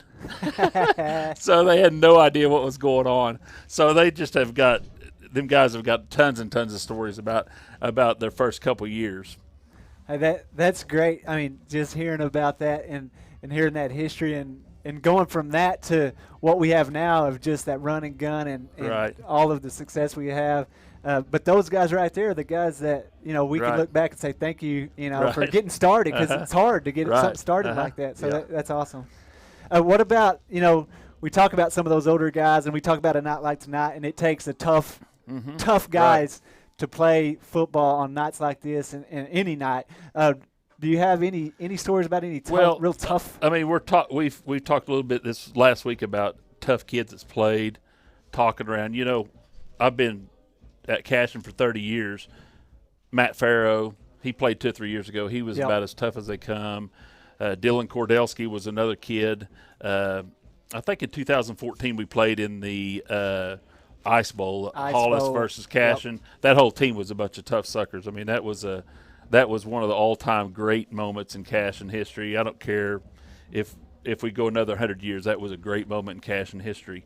You have to go back further even than that. You go back to the kind of after Cashion went 1-29 the first 3 years of football. They come with a kid named Tim Huffer. Tim Huffer was the first All-State player at Cashion. He went and played at Cameron. The guys talk about how tough he was. Terry Seaton, another guy, he passed away a couple years ago, but that'd be Jeremy Seaton's uncle. Okay. He was another guy that was a tough kid. A kid in the early 80s named Brian Wickett. He played at Northwestern. They called him Stick It Wickett at Cashion. Goes on to Northwestern, was an all-district, was an academic All-American, was just a heck of a kid. Never got to see him play, but just a heck of a kid. Your all-time toughest person, hands down, ever played at Cashion, a guy by the name of a guy by the name of James Baker. He still lives at Cashion. Baker. and he played in 76 and 77, I believe. 1976, Cashion probably has one of their best teams they've ever had. Their running back is James Baker. Their coach is Larry Mantle, Mickey Mantle's brother. He tells them before the Thanksgiving break, he says, whatever you do, don't be unsafe. Just go eat Thanksgiving dinner and be good with it. Well, they go out. He goes out hunting with the Rising Boys, which the Rising Boys would be Ryan Baker's great uncle. Okay. And so they go out hunting, and James Baker is crossing the fence, and the gun goes off. Shotgun goes off and blows the middle part of the meat of his thumb to his index finger off. So they take him to the hospital. They sew it back up, and he plays 5 days later. That everybody you talk to, they talk like he was maybe the toughest guy of all time. Another guy that they talk about is a guy named Ray Thorne. He's number 77, was their running back. Actually, we've got a kid on our team, trying to remember his name, Jaden Miller. Jaden Miller is related to Ray Thorne. Okay. Ray Thorne tragically got killed in a car wreck a year after he graduated, but he was another kid. I was talking to some guys about that 1976 team. They go to Kremlin. They're playing Kremlin in the state semifinals. It's about 15 degrees outside, the wind's blowing. It's about 5 degrees temperature after the wind chill. Kremlin has set up 2 or 3 55-gallon drums on the sidelines with wood in it. Nice. and they're on fire, and so all the kids are around right on the sidelines, That's back before that crazy. Space heater. Catch a kid on fire kind of a deal. But they win that game, then they go to the state finals and they play Winoka in the state finals. They're first and goal on the 4-yard line. They run James Baker 4 times in a row, and they never punch it in. The Cashion people say that he punched in the very last. They pushed him out of bounds, but they ruled him out of bounds. But all the Cashion people said that he was crossing the line. So they were a very, very good team. There wasn't quite as many teams in class in 8-man as there is now. I think there was maybe 16 or 32 teams then, so there wasn't quite as many. But they had some tough competition. Tough competition and tough son of a guns too. Huh. Man, that right there, those stories about those older guys that are tough, and I love it because that's when I played. I wanted to pride myself as being tough, and I know a bunch of these kids. Well, Gavin Phippen plays on the team. Austin Phippen's his older brother. When he was a freshman, I think in 07, he was fielding a punt at Davenport. We were playing Davenport at Cashion, and he got his head completely. It looked like his head was taken off. His helmet flew off. His chin straps, all 4 buckles got pulled off. Nice. It killed him. He jumped right up, put his helmet on, said, "Bring it, run back off the field." Everybody thought he was really, really hurt bad, but I love it. But you talk to them older guys, man. They can tell you story after story about coaches suiting up at practice, coaches running them 4,100-yard sprints at they get beat. Just kind of them stories of just that. They get arrested now. Yeah, the coach gets fired, and Channel 5's out there that night. And back then, that's just the way it went. Well, we sure appreciate those guys, and I hope that they understand that people like us that love the game that we have now and the teams that we have now and the success we have now, that we appreciate them. It's crazy. Building up to that's what right. we have It's now. crazy. You can talk to them guys, and they have hundreds and hundreds of stories about life as a football player at Cashion from the late 60s all the way to the early 80s. Yeah. Just a lot of great, really, really good stories. Well, and you hope these kids here, that and that's the great thing about football, the camaraderie and the friendships and the just the stories that you build as you go. And that's what I love about this team right here is one thing that they can look back on and just enjoy is Yeah. looking at the big stories and the build up to where they're at and the success we hope Right. they get to. You know, So- Steve Andrews is another guy that he lives in Cashion still, and I was talking to a guy this afternoon. He said he caved a guy's face mask in the early '80s. Just one of them kind of guys that's just tough as could be. Well, we're about it done with the halftime. Thanks for all the great bet. stories. I know everybody sure appreciates it, and we'll definitely have you on again to tell us some more. Guys, we're going to take a little break right here, and we'll be right back with the second half. Thanks. Being lawyers is what we do, but it's not all that we are. We care. We'll stand beside you throughout the entire legal process, not just as lawyers, but as your friends. We are Maples, Nixon, Diesel Horst, and we are here to help. When it comes to cellular service, why pay for data you don't use? Pioneer Cellular offers a variety of plans designed to give you the lowest prices on the data you and the others on your plan really need. That's why people all over are switching to Pioneer. Pioneer Cellular can save you money on your family plan, no matter how you define family. Do the math. Visit our website at gopioneer.com, call us at 800-641-2732, or stop by a local Pioneer store. Find out how much we can save you.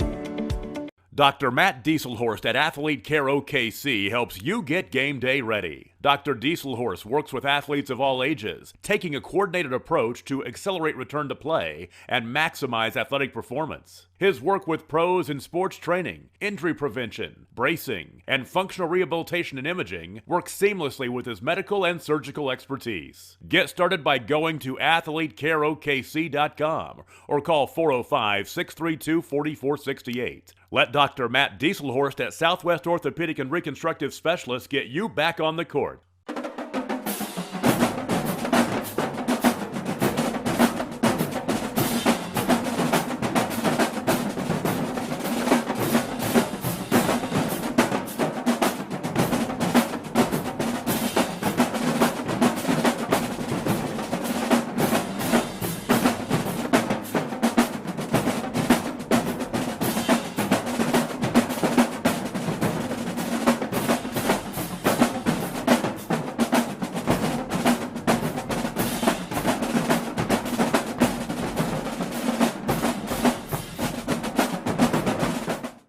Allegiant Marketing Group produces inbound lead generation for our clients through integrated traditional and digital campaigns. We continuously develop new strategies, tactics, and productive efficiencies so you can reach your target market and get a measurable return on investment. Okay, welcome back to Watonga. We have about 1:50 left till halftime. We do not have Watonga on the field, but Cashion is warming up. It looks like Watonga captains and their team are slowly coming out in the field. I'm not sure if they're going to put any more time on the clock, but we certainly are very close to the beginning of the third quarter. Awesome job by Caden LaFortune Sr. on the Academic Bowl. Thank you so much, Caden, cameraman, helping us out. Really appreciate your time, as well as another installment of Lessons with Lane. Always learning something. Great entertainment. We should be charging for this at some point. We're going to have to. To charge for this entertainment. So with that, I guess we've got some halftime stats. Chris, what do you have there for us from the team perspective as well as individual players? Yeah, just looking at this, kind of just got them handed to me just now. Let's look here. As far as total, let's see. Sorry, guys. I'm just trying to figure out what I got here. Well, it looks like total yards, total net yards is 210 to 65 for Cashion versus Watonga. Cashion has been able to put up about 69 yards through the air. Watonga had that big first down catch for 16 yards. We had 25 total plays. They had 30, which makes sense based on their run style and where they're at.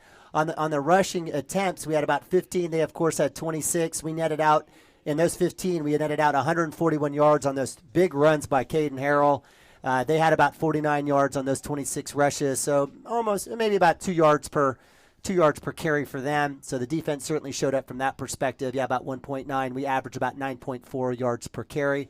On the individual basis, if we take a look at in terms of passing, Ben Harmon, what was that? What does that look like, Chris? He's got 6 completions on 10 attempts, so he's right at 60% on the passes, which is okay for a night like tonight, but a lot of those came off of those short, bubble passes out to Brexton. But he racked up the yard, got 69 yards on that with 2 interceptions. Those 2 interceptions that are interceptions that Ben's going to want back, because he kind of on one he just threw up, but he's going to learn from those and get better. Running the ball, kind of where the story is Ben's got 5 rushes, but hasn't got much on it. But Caden Harrell has 4 rushes for 80 yards. I mean, that's huge right there on a night like tonight, and he's got those two big touchdowns. T.J. Roberts has also added 3 rushes for 46 yards, and Brexton and Alex, I guess Brexton had two rushes for 11, and Alex 1 for 5. As far as receivers, Brexton caught 2 balls on those little, bubble screens and for 19 yards. Alex Nabavi's caught 2 for 4 yards. Mason Manning had the big one at the end of the half there. So he has 1 catch for 37 yards, and Caden Harrell has one of the little screen for 9 yards. Thanks for that rundown, Chris. So as we start, we'll probably see maybe a little bit similar to what we saw in the first half. Cashion now moving from left to right, east to west. Hayden Aaron on the kick. It is a deep kick on to the far right side. Number 4 fumbles it, and it does go out of bounds.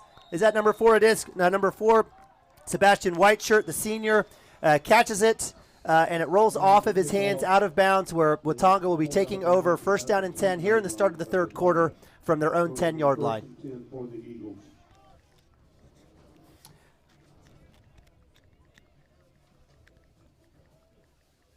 All right, so it has stopped raining here. It's not raining. It's certainly not dry.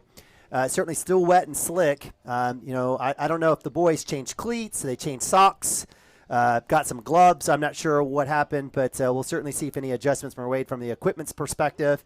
I'm sure we're going to see a steady dose of Watonga in that full house backfield, 3 running backs in that wishbone formation coming downhill at Cashion. 1st and 10, Reza, dive up the middle. He keeps it, and he's actually met at the line of scrimmage after the fake to the halfback or the fullback going under. A tackle made by a ton of Cashion players for basically no gain. 2nd down and 10. Cashion here with 11:40 in the 3rd quarter. Great job by the defense there, just to stuff up that middle again. And I was talking about earlier in the game when I played in high school, we had an offense kind of like this, and the one thing that always messed our offense up is if you had some big guys up in the front that could just blow through there, and it just messes up everything on an option. You can't tell, you can't get your reads, you can't tell where to go with the ball, and Gunnar Simpson has done a great job tonight of just blowing that up, and Colton Southall also. So on that, on 2nd down, fullback up the middle, dive is stopped at the line of scrimmage. Caden Harrell, Gunnar Simpson. Looks like they're on the initial stop, possibly Colton Southall and Kyler George. Great play there by the D-line all day for the Cashion Wildcats. Defense showing up for sure, just like they have all season. Yeah, if you have Ryan Baker and Colton Southall and Gunnar Simpson and Kyler George, if we can keep them just blowing that up there, that's going to help out every part of the defense. Pitch to the left, strung out by Sam Brown, cuts it back, and he is tackled. Looks like Caden Harrell or someone else at the bottom of the pile there. I see Justice Broadbent, Caden Harrell. Nice play there on the option play to the left for Watonga. Brings up that was for a tackle for loss. Another one on the night. That brings up 4th and 11, 4th and 10 for Watonga from the 9-yard line. Hey, great job by the defense. This first drive, that's exactly what you want to do. Shut them down, get the ball back, and let's go put points on the board. So Cashion not taking any chances at all. Nobody back in coverage. Punt in from the end zone is away by number 8. Good punt. Hits at the 40, rolls sideways, and stopped at the Watonga 41-yard line, where Cashion will take over 1st down and 10 with 9:53 left here in the 3rd quarter. Well, let's see if we kind of got that the fumbles, the snaps, and see if we kind of got some of that shored up and talk. Maybe they gave him some better ways to draw that ball, or gave him some tips, or let's just see what happens run the here. Ball, maybe. Yeah, we could run the ball, but if we can't get the ball to hand it off, that's another problem. But let's see. I bet they sure that up the second half and are successful in executing their plays. So shotgun, 2x2, Sam Brown across the middle. He's got several players.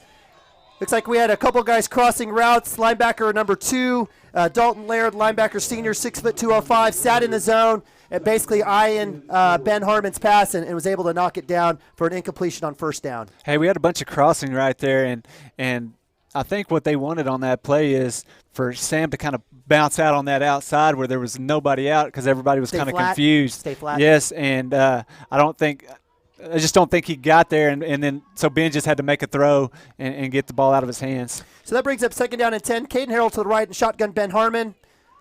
Give to Caden Harrell to his left. He eludes one tackle, breaks another tackle. Great block by Harley Miller. He's got a chance to the 20, to the 15, 10, 5. Touchdown, Caden Harrell, the junior, making it happen again on a 42-yard run. Great job by the line. Great run by Caden Harrell to take Cashion to 26 on the night. Hey, when you got guys that can block like that and give a guy that much space that's that big and that fast, when you got to, they had one guy I think touch him on that run right there, and he just blew him off and went to the end zone. That's great job by that front line. It's just giving him plenty of room to run and then get downhill and go to score. So on the extra point, senior Hayden Aaron is out. Snap. Kick is up. We do have whistle. There is a whistle and a marker now. Offsides. Watonga, the kick was good unless they encroached and created contact. And they will make them kick it over. So here's the Watonga. They did block that second kick, and I guess they're trying to stay as aggressive as possible. Looked like they were a little offsides. So the ball will be spotted up a couple inches, up to about the 1 yard line. Again, on for the extra point. Brixton Green Jr. will be on the hold. Senior Hayden Aaron, who's been fantastic.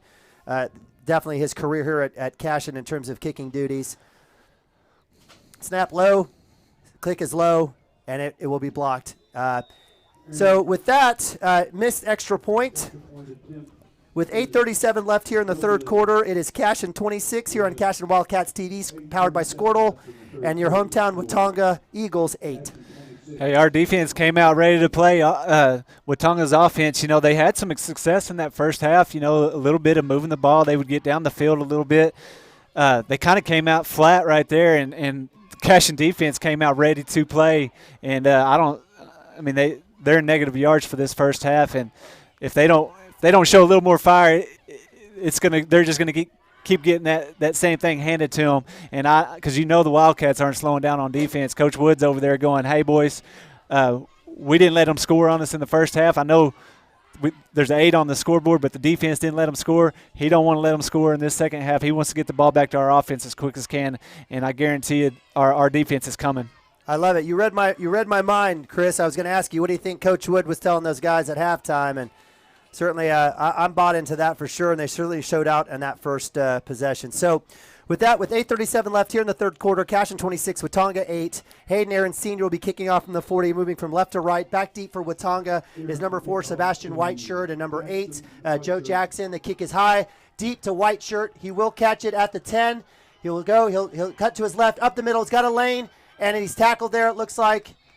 We've got Gavin. Is that 76? No, 76. 76, Colton Ogletree, senior out there making the tackle. Senior D-end on special teams, definitely making a tackle as well. So Watonga will be taking over with decent field position, better than last time at their own 29, with 8:22 left here in the third quarter. Yep, let's see what we got. Like I was talking about, just those big boys up front, just disrupting and watch them. I mean, when the play's going, a lot of times you watch some of the skill guys get it. Focus right there on that front line and just watch how dominant our defensive front is against this Watonga offense. So Watonga is showing 2 wide now. They've actually have a 2-back set, no tight end now. Or maybe, no, they do have 1 tight end. Dive, pitch to the left. And slow. Get on it. And recovered by Bryce Miller. Is that Bryce Miller, the senior linebacker? It sure is. A mishandle on the pitch, a low pitch.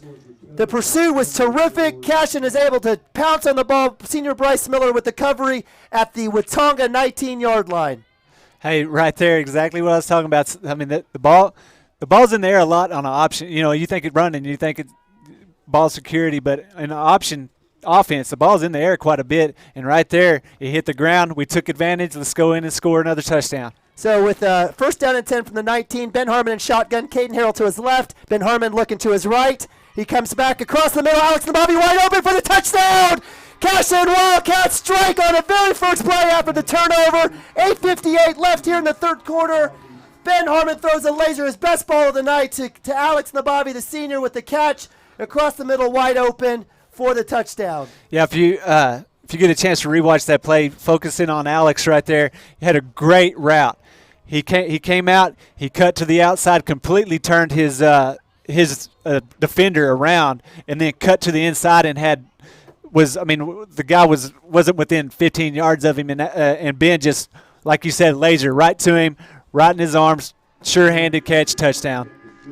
So with that, touchdown and extra point, great kick by Hayden Aaron. It is now your Cashion Wildcats here on Cashion Wildcats TV, powered by Squirtle 33. Your hometown Watonga Eagles 8 here with 8:58. Certainly 2 possessions, 2 scores, 2 stops. Been a nice adjustment for the Cashion Wildcats here in the second half.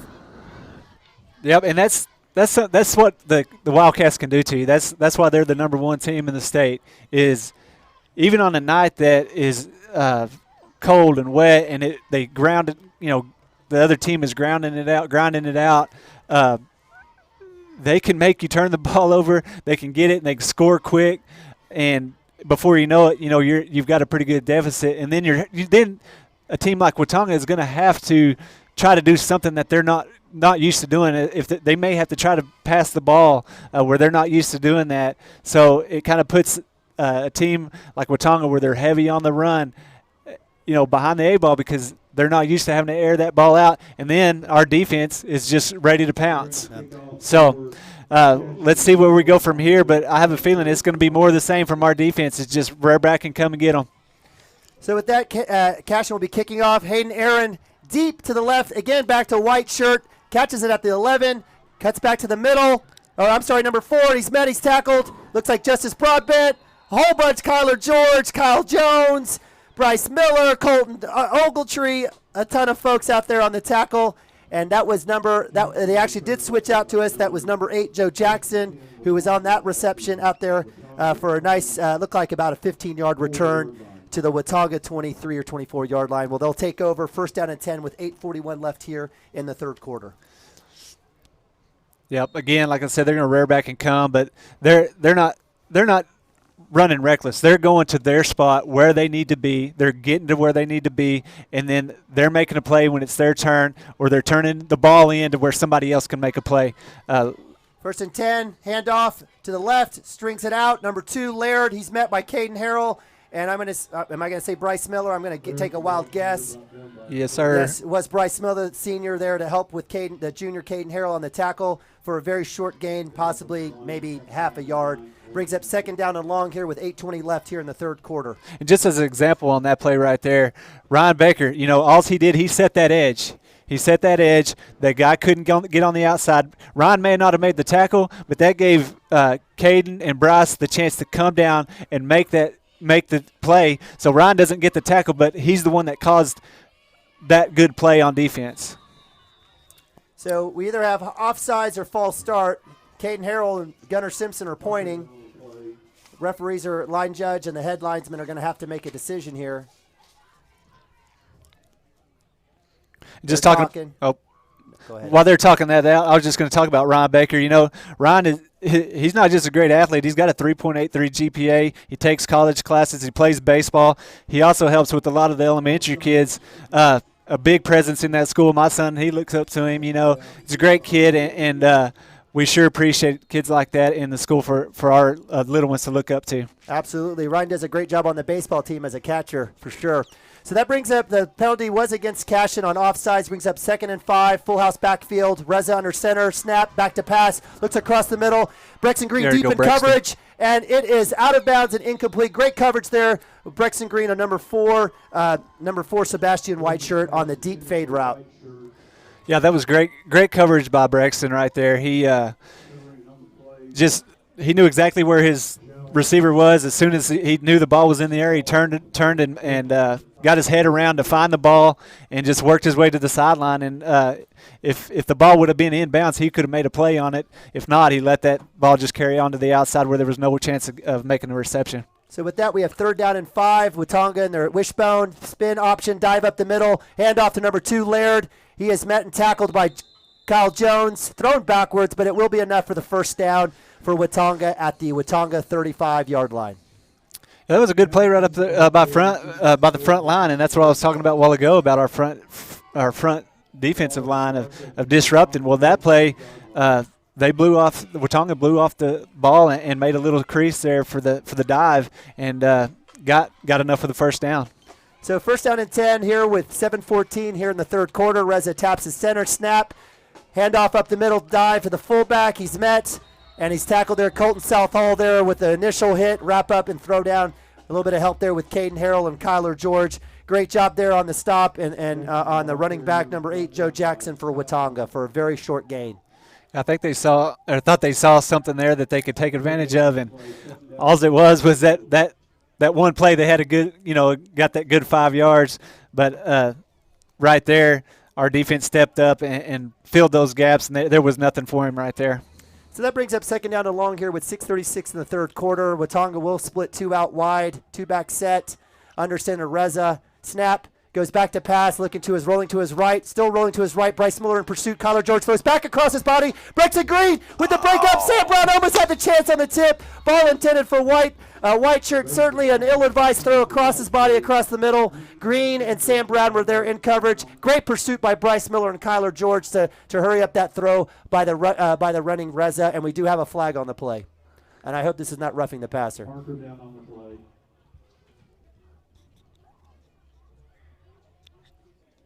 It looks like it will be walked off. It looks like a holding. And Cashion will take the penalty. Oh, nope, it is against Cashion. Okay. Still trying to figure out what's going on here based on where the penalty's at. We don't have a signal. I'm sure the referees are cold and wet, so we'll let them walk and talk it through. I think it was roughing the passer. Just looking back at the replay. He actually gave the signal for, I believe, illegal grounding, but we know it was. He said, we could hear him say, roughing the passer. Again, you got an aggressive D. Yeah, and we had somebody. I couldn't tell who was flying in there, but the kid threw it, and we did have somebody fly in there, just a little bit late, but he was coming so fast. It's hard sometimes to pull back. You see it all the time in the NFL and the college game. It's hard for those guys to pull back when they're going that fast. So with that, it's first down and 10 for Watonga at the 50-yard line. They've got single set. They do look back to pass. He's going to go throw across the middle. Kyle Jones is there. The catch looks like is made. Kyle Jones in coverage for a first down for Watonga. Great pitch and catch there. Looks like number 8, Joe Jackson, out deep in the pass formation. And we do have another flag. Is that another roughing the passer? I don't know, but Kyle Jones made a big hit on a big kid. That was a great he had to come across there. It was kind of almost like a little pop pass. The kid was wide open, and Kyle made up for it and got over there and just laid a knock on the kid after he caught the ball. So they're bringing the ball back. It might be a holding here on Watonga.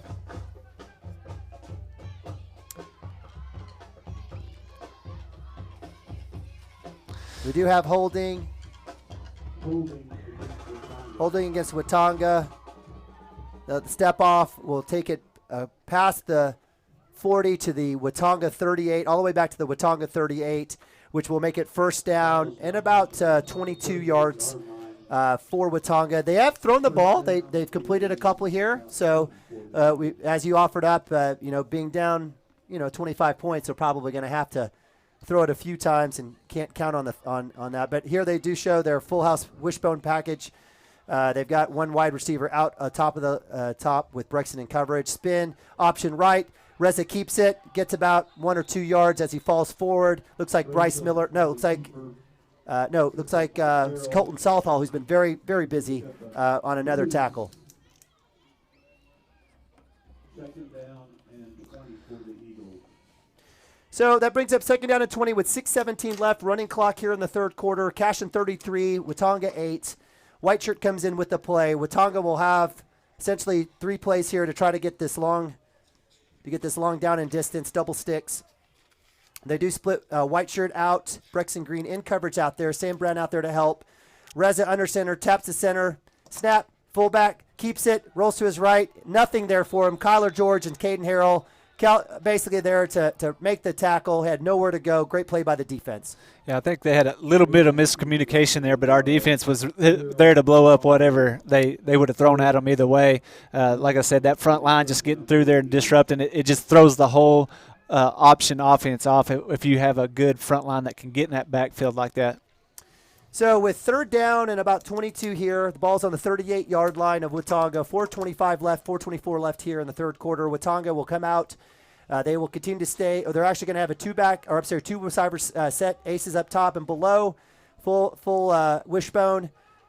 Reza back to pass, looking to his left, double move, wheel route. Kyle Jones in coverage, and the breakup, great play by the senior. Kyle Jones on coverage, a white shirt, was there, find his receiver, knocks it down, and brings up 4th down. Hey, that was a great job by Kyle, not jumping that first little out, double move, and getting back there and getting in the way and getting his hand in there to stop that play.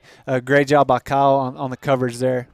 So that brings up 4th down and 22 with 4:03 left. The clock has stopped. Watonga is in punt formation, punting from the Watonga 38-yard line. We actually do have Alex Nabavi, senior, back in coverage or in punt formation to receive. Brexton Green is shallow at the 40-yard line. Snap is up. Punt is up. It's a good punt. Looks like Nabavi will have a chance to return. Will catch at the 30, at the 28. Will return to his right. Looking back. Tries to cut back. Makes another cut. Trying to figure out something. Really should have just run up the middle of the field and made positive yards, but he does come back to the 29 for a short gain of basically negative and maybe a half a yard or 27 inches. I don't know. Yeah, he was dancing around back there, and he thought about, trying to get them going one way and come back the other way. But, hey, they were there. They had good pursuit and made a good special teams play on the punt. So with that, Cashion will take over.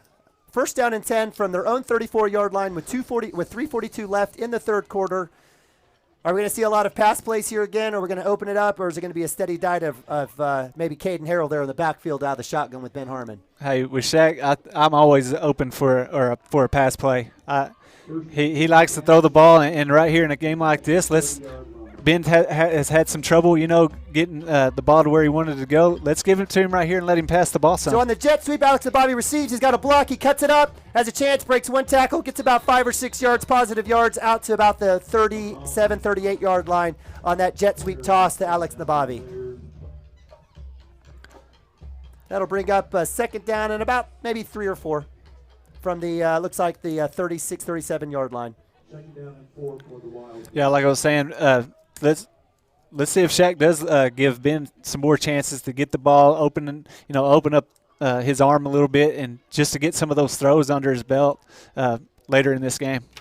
So with the fullback Bryce Miller in, 2 backs, shotgun, give to T.J. Roberts, who comes in for Caden Harrell, goes up the middle, and actually gets a nice gain of about 2 or 3 yards, but the Watonga defensive line definitely bows up. Linebackers come in and make the tackle to bring up 3rd down and short here with 2:43 left in the third quarter. Yeah, with the front like they got, with their defense, when you're getting 3, 4, 5 yards on that, on those plays, that's always a good runs, good hard runs, good hard run by TJ there to get those 3, 4 yards. So that groups up 3rd and short. We've got Bryce Miller staying in at fullback, T.J. Roberts to the right of Ben Harmon in shotgun. Snap, give to T.J. up the middle. 1st down. And he is stopped very close to the 1st down marker. It looks like the head linesman is going to give them the 1st down based on the carry. 1st down, Cashion Wildcats. T.J. Roberts on the carry for about 2 or 3 yards. And as much as they're stacking the box in there to stop our run, I mean, they've got 8 guys right there on the line of scrimmage. So that only leaves 3 guys to cover our receivers. So let's just look and see if Shaq says, all right, you're going to stack them in there. We're going to give the ball to our guys on the edge and let them go make plays. So let's see if you're right. Shotgun, T.J. Roberts to the right of Ben Harmon. Snap, fake. Ben Harmon does look deep. He's going across the middle. Had Alex Nabavi in coverage, a little bit over his head. Looks like that did not trick the linebackers that were covering across the middle. They definitely had Alex marked on that. That'll bring up 2nd down and 10 on the incompletion. Yeah, they did a good job of just dropping back into coverage. They read pass and they got in that passing lane right there and didn't let us have a wide open guy crossing the middle of the field. So with 1:40 left, the clock has stopped here in the third quarter. Cashion 33, Watonga 8. 2nd down and 10 from the 42-yard line of Cashion. We've got trips up top. We've got Brexton Green now in motion to the bottom of the screen. It is trips right now. Ben Harmon by himself, empty backfield. Looks like it's going to be a screen to Brexton Green across the flats. He's going to cut it back, and it will be a loss of close to. And we have a flag as well. It looks like we're going to have a loss of about maybe 8 yards on that pass play.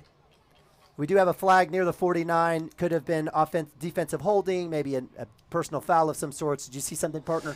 I didn't see it till after he threw the flag, but as they were walking away, he pointed at Alex and the defensive back as they were walking away from the play, and he threw it way after the whistle was blown.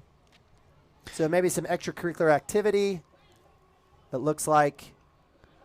I mean, I did see Alex. He was just blocking the guy right down the field. A bunch of the crowd over here was saying it was a hold, but all he was doing was had his hands inside and just driving the guy. And I think at the end of the play, he just kind of threw him, but I didn't see anything too egregious. So it looks like it will be against Cashion. The referee is talking to the Watonga head coach, head coach Zach Maynard. And so with that, looks like they're trying to figure out whether to take the spot on the loss on the Brexton Green screenplay or to take the penalty. Holding on Cashion, that is declined. So that will bring up.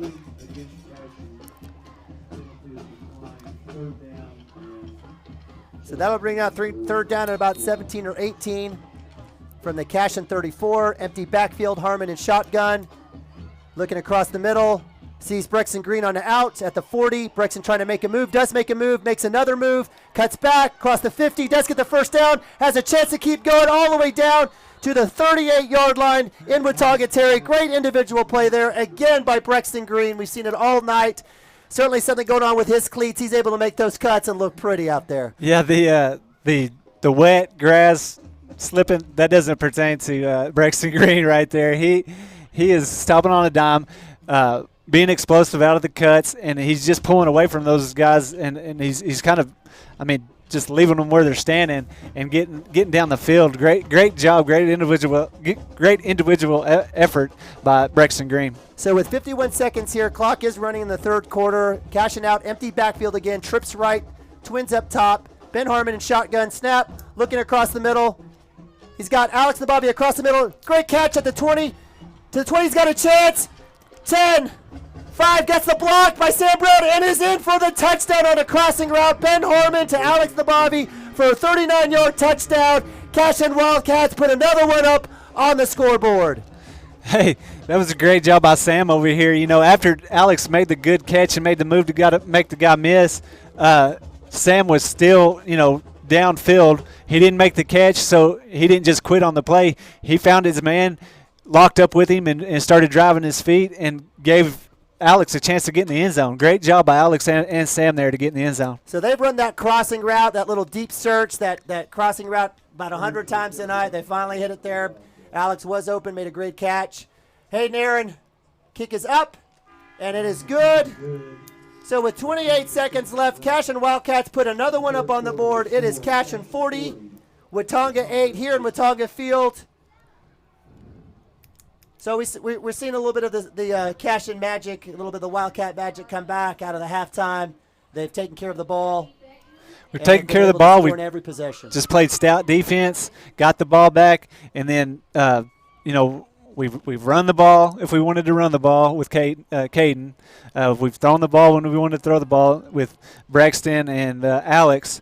The only thing we need to do is just clean up a few of those throws, which Ben will get.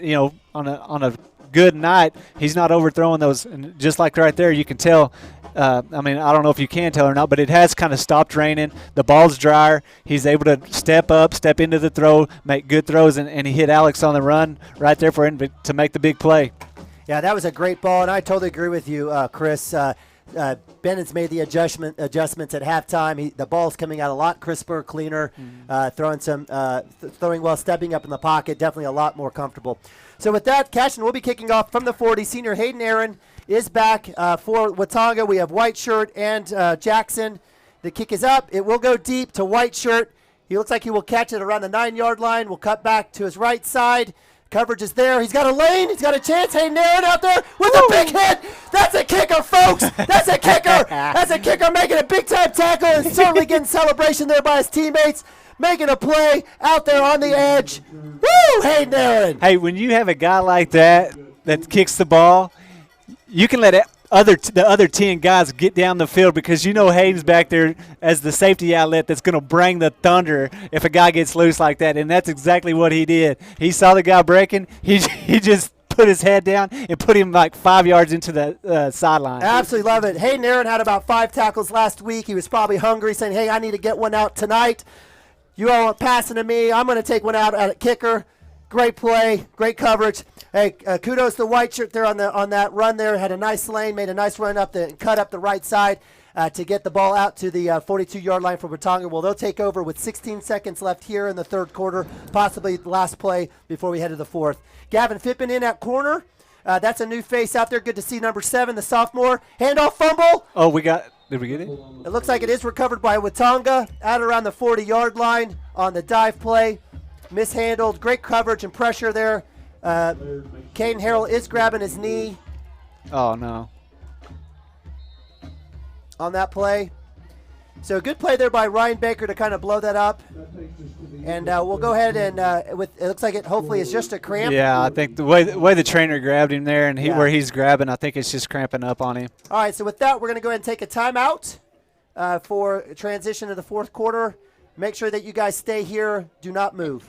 This fast-paced world demands for your products and services to be presented at the moment your buyers need them. Targeted and innovative marketing creates your success. Call AMG today, your marketing partner. Great Plains Land Company came together out of a desire to return to what a land company should be, a client-centered organization as passionate about the land as you are. Land is not something we deal with from 8 to 5. Land is truly our passion. Whether you are looking for your dream property or listing a property, you need an experienced land specialist working for you. We invite you to call our Great Plains Land team today at 405-761-4808.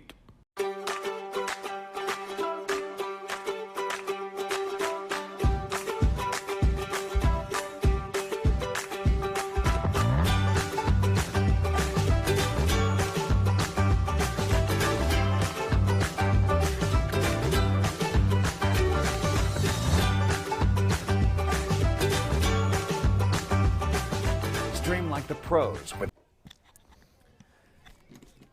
Okay, welcome back to Watonga, Oklahoma, where your number 1 ranked 6-0 Cashion Wildcats head into the fourth quarter against Watonga Eagles here up 40-8.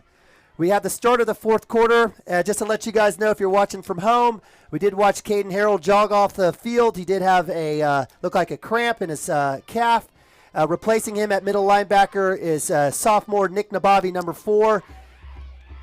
So Watonga shows 2 wide receivers to the top, 2 running back set.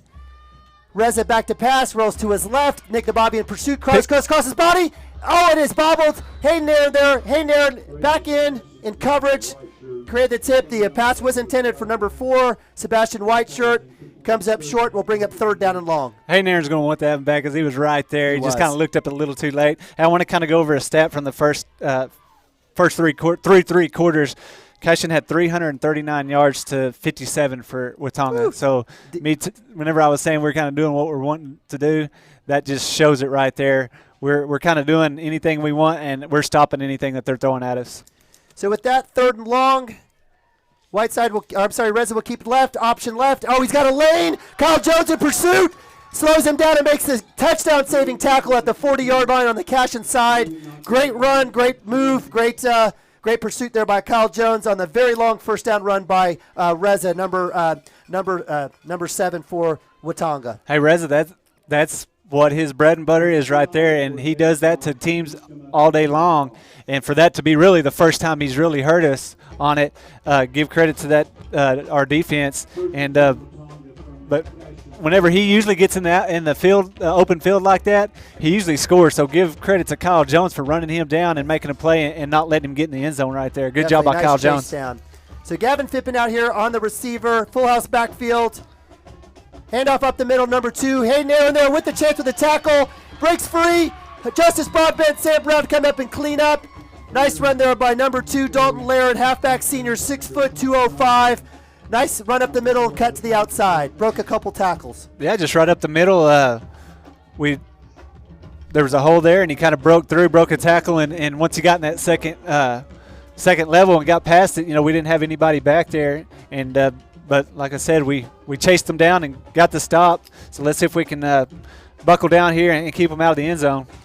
So that brings up another first down for Watonga on the Cashion 19-yard line. Handoff up the middle. Hayden Aaron there with the tackle. Justice Broadbent met Kyler George as well as Kyle Jones after a nice gain by number 8, Joe Jackson on the run for Watonga. Brings up second down and short from the 10-yard line in Cashion territory. So just to let you guys know, we do have some substitutes in. Good to see senior Steele Mason in there at defensive tackle. Colton Ogletree's definitely there at defensive end. Gavin Fippen has replaced Alex Nabavi at corner. Kyle Jones is in at safety, as well as Hayden Aaron in as the extra DB. We certainly have Sam Brown and Bryce Miller still in there. Nick Nabavi came in to replace Caden Harrell. Spin, handoff up the middle. Hayden Aaron trying to drag him down, does make the stop, get a little help there from Kyle Jones. Nice tackle by Hayden Aaron. Great job on the stop, but it is enough for a first down for Watonga as they get to the Cashion, looks like 6-yard line.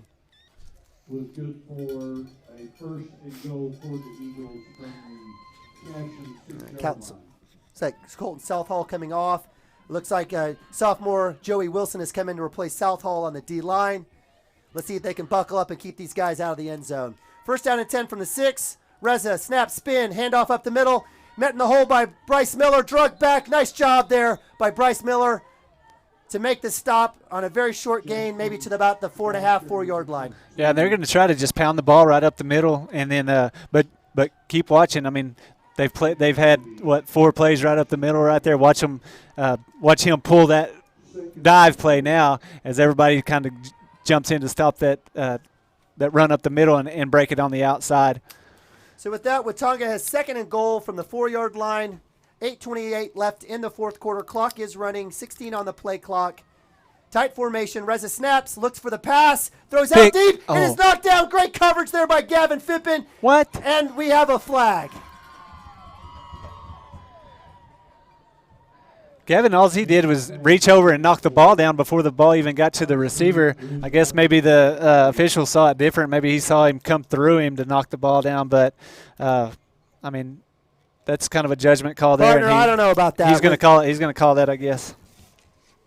So we have a penalty mark off. It looks like they are going to call it pass interference, even though he did not give the pass interference signal. I'm not sure what that was, but we're going to think it's pass interference. And so that gives Watonga the ball. First down and 10 from the 2-yard line. Reza under center, snap, handoff to 2, Laird up the middle. He is stopped, met in the hole by a bunch, and was he able to get in? The line judge over there, he said it was. And it is touchdown Watonga as number 2, Dalton Laird, senior halfback, was able to go over the left side in for the score for Watonga's first offensive score and their second score of the night with 8:56 left here in the fourth quarter.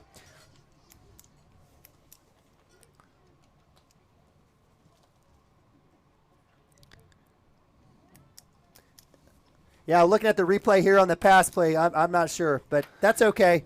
So Reza under center, looks to pass. He's going to have a slant. Overthrown him. Gavin Fippen on the coverage. No good. Incompletion.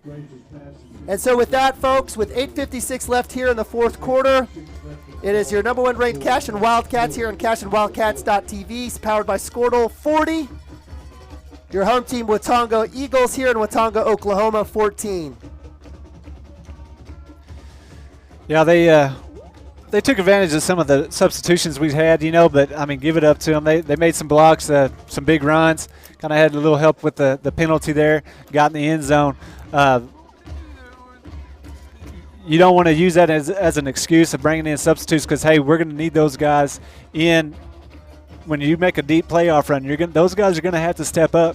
So just getting to see some of this kind of offense and seeing some of the blocking that they're seeing up there, yeah, they got down the field and scored, but it's going to pay off for us in the long run having those guys in the game and getting some of that good experience going against some of these starters from Watonga still. Good points, Chris. Appreciate it. Always on game, and certainly I totally agree. So with 8:54 left here, Cashion expecting an onside kick of sorts. We'll see what happens. Back deep, we have Hayden Aaron on the far right, Sam Brown covering the middle, along with looks like Nick Nabavi deep middle, and then we have Alex Nabavi out on the 30. Justice Broadbent and Kyle Jones also joining Nick across that second line. It looks like they are going to show a deep return or deep kick. They do go deep. Sam Brown back to the 15, does catch it. Works up the middle, cuts to his left, has a block, and they're going to throw a flag. Sam Brown gets to the 35. Somebody loses a shoe. Not sure what that was all about. Looks like they're going to get Nabavi on another hold. Looks like the umpire or number 13 aren't the best of friends. He probably won't be getting a Christmas card from the Nabavi household. But that will negate a close to 20, 25-yard return by Sam Brown. Yeah, I'm not sure what happened there. Number 10, Blaine Stratton wound up with Sam's shoe, and I guess he must have stunk or something because he threw it about 15 yards after he got it. I mean, like the Watonga crowd thought that was awesome, but not sure how awesome it really was. But hey, so you're losing. Maybe that's how you take out your frustration, right? Maybe take that shoe. I'd probably do the same. I don't know, Chris. All right, so with 8:35 left in the fourth quarter, Cashion will be taking over. First down and 10 from their own 15. The mark-off will be part of fresh downs after the kick, so it is 1st and 10. Cashion in shot, Ben Harmon in shotgun. TJ Roberts to the right of him. We've got twins up top, ace below. We've got Bryce Miller in at the sniffer. Snap, handoff to TJ up the middle. He's met at the line, spins out of it for a short gain of about maybe 1 or 2 to the Cashion 17-yard line. A good hard run, got 2 or 3 yards there. We're probably going to see some runs now just to get run the clock down. But like I said, never put past Shaq to open up and get Ben a few more passes under his belt tonight. So second down and long, snap, handoff to TJ to the right. TJ cuts back to his left, is met by a bunch of Watonga linebackers and linemen for basically no gain. Brings up third down and about 8 from the 18 with 7:38 now running clock here in the fourth quarter. Bryce Miller goes off. Sam Brown replaces him. We've got Sam Brown, Mason Manning up top. We've got TJ Roberts joining Ben Harmon in shotgun. And down at the bottom of the screen, we've got Alex Nabavi and Brexton Green to complete the Twins package. Snap, shotgun. Ben looking to his right. He's got Mason Manning. A little bit high. Good coverage there by the linebacker for Watonga, and that will bring up 4th down for the Cashion Wildcats. And in true Cashion Wildcats form, Coach Shackelford will keep the offensive out there with 4th and 8 here with 7:04 left with a stopped clock. So we've got twins up top, twins below, same formation. TJ Roberts to the right of Ben in shotgun. Meerkat formation, looking back for the play. They get the call. Let's see if they do that same play that Alex did earlier, just finding the sticks, turning around and getting a first down. Snap. Nope.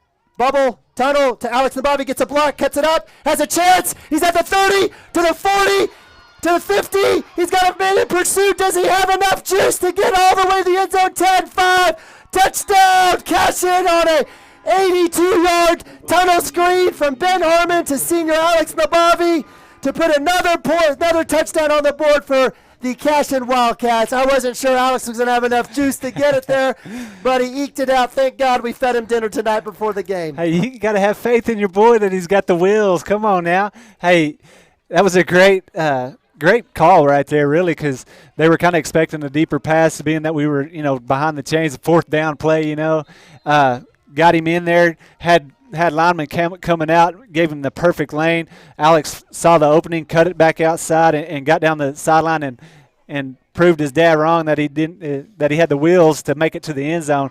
Great job by the offense to execute the play that Coach Shack had drawn up there. So with that, it is 6:30 left here in the fourth quarter in the game. Cashion Wildcats 47, Watonga 14. They'll be receiving the kick here in the fourth quarter. So with 6:30 left, we're going to probably start to see maybe a few more substitutes here on defense possibly. What do you do here if you're Coach Shackelford? You've got a decent lead, but you've got pride in your defense. What do you do here if you're Coach Shackelford? He's going to throw those guys back out there that he had in there, some of the backups, some of the younger kids, and he's going to say, guys, hey, have a little pride in our defense and let's get a stop. I mean, he'll challenge them, and that's what you want from a coach. You want a coach to say, hey, they drove down and scored on you, but I got faith in you that you can stop them. I'm going to challenge you right here. Get out there and make a stop for our team. So, and if you're a younger kid, you want that. You want to say, hey, I let them score that last time. I'm going to show you I can step up and make a stop and make a play. And let's just see how fired up they are to get out there and play some defense. So kicking off for Cashion is Hayden Aaron. Joining him there is freshman Camden Maroney. It looks like Weston Wood. Kick is deep to number 4 white shirt. It is a great kick. Great kick. No coverage into the end zone. Nice job by Hayden Aaron. Kicker a la Superman. We love that guy. He does it all. Defending passes, making tackles, booting the ball, extra points. Great kick. No return. Looks like Watonga will take the ball at the 20-yard line to start their next possession here with 6:17 left here in the fourth quarter. And it does look like he has kind of the same boys out there that were out there on that last drive. And let's see if they step up and make some plays. I noticed, everybody may have noticed Gavin hadn't been in much the first part of the game. Well, that's because they had a different package for this offense in particular, and he probably just they had some more guys up on the inside to make plays, and he didn't get in. But that's part of a team, He understands, hey, somebody else is going to step up. I'm going to have to come back next week and defend some more guys on the edge and get in this time of the game to make plays. So it just goes to show you that Coach Shack and Coach Wood, they dial up different players for different things, and that's the great thing about having a team that's deep like this is use them all. Use them all. That's right. So Watonga does not get anything on that first down run with 6:23 left here in fourth quarter. It brings up second down and 10 from the 20. We've got Kyler George, Colton Southall, Steele Mason, Colton Ogletree on the line. We've got Justice Broadbent, Bryce Miller, Caden Harrell, Nick Nabavi, Sam Brown, as well as Kyle Jones and Gavin Fippen out there for our 11. Nice churn and run there. Brought down by Colton Ogletree. A little help there by Justice Broadbent for a nice little run there by number 8. Joe Jackson, sophomore halfback. He's been a workhorse for them tonight, hasn't he? And I meant to say that earlier, is he's going to be a great player for them for the next 2 years. He's just a sophomore, and he has carried a lot of the ball tonight and made good runs, and he's only going to get better. So that brings up third down and 2 here from the 28-yard line. Reza under center, snap, handoff to Laird, and he's caught behind the line of scrimmage. Is that Caden Harrell? It sure is. Caden Harrell with a great play on third down and short. May have been a tackle for loss to bring up fourth down. Great job, Caden Harrell. Yeah, and look for them to see if they can just run the ball up the middle just like they did again right there. And Caden stepped up to make the play. They're probably going to at least fake it up the middle and maybe try to get to the outside. But let's just see if they try to get that everybody diving in and maybe hit the edge. But right here it's fourth down, and they want to maybe try to score before the game's over again. Maybe watch them do another pop pass like they did earlier or something. Yeah, I'm surprised we haven't seen a kind of a trick play of sorts. Run up the middle to number 8. He has stopped, met at the line of scrimmage. Great job by the Cashion defensive line, front 7. Stops it, turnover on downs, on fourth down for Cashion. They will take over now with the ball at the 28-yard line. first down and 10 with 3:30 left in the clock. Clock is running here with Cashion up 47-14.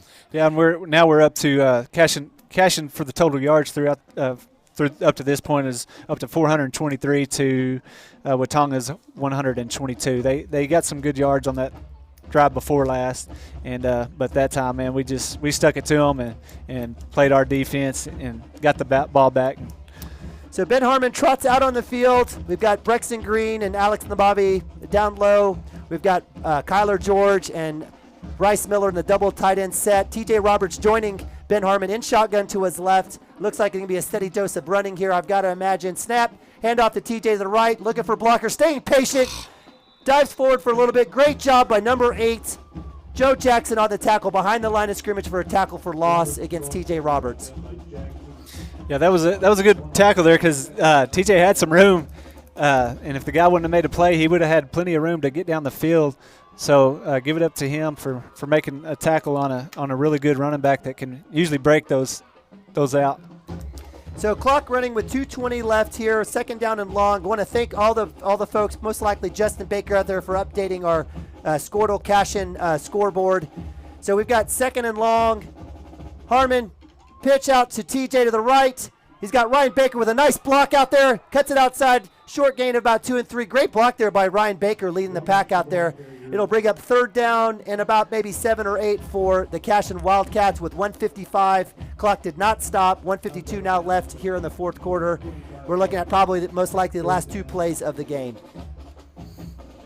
Yeah, with that clock running, they'll let it run on down, and I guarantee we're going to try to get a first down here, and then we can for sure finish it out.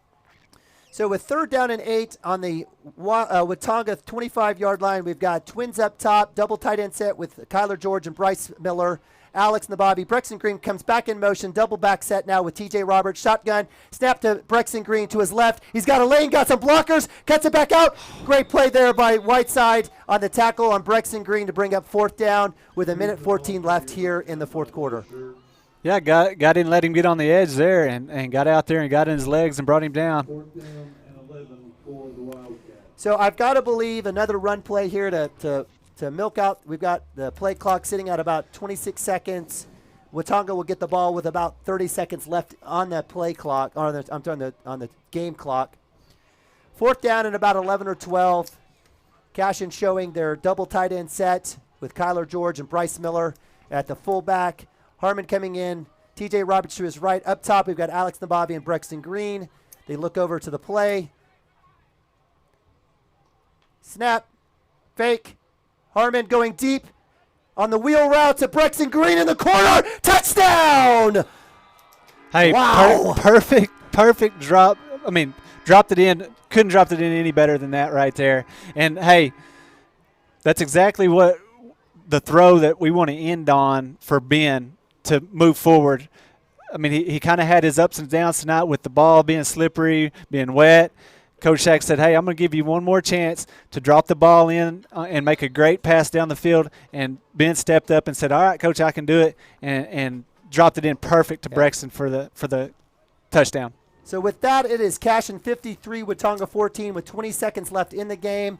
Little surprise Shaq went for it there, but that's okay. Kick is up, and it is good. That makes it Cashion Wildcats, number 1 ranked team in Class A, 54, Watonga 14 with 20 seconds left. I love it, though. I love the play. That's what are you exactly going to do, fourth and long? What are you going to do? That's exactly what I said earlier. I said I never ruled out a pass play with Shackelford. He's aggressive. He's an aggressive coach. He wants to, he's always working.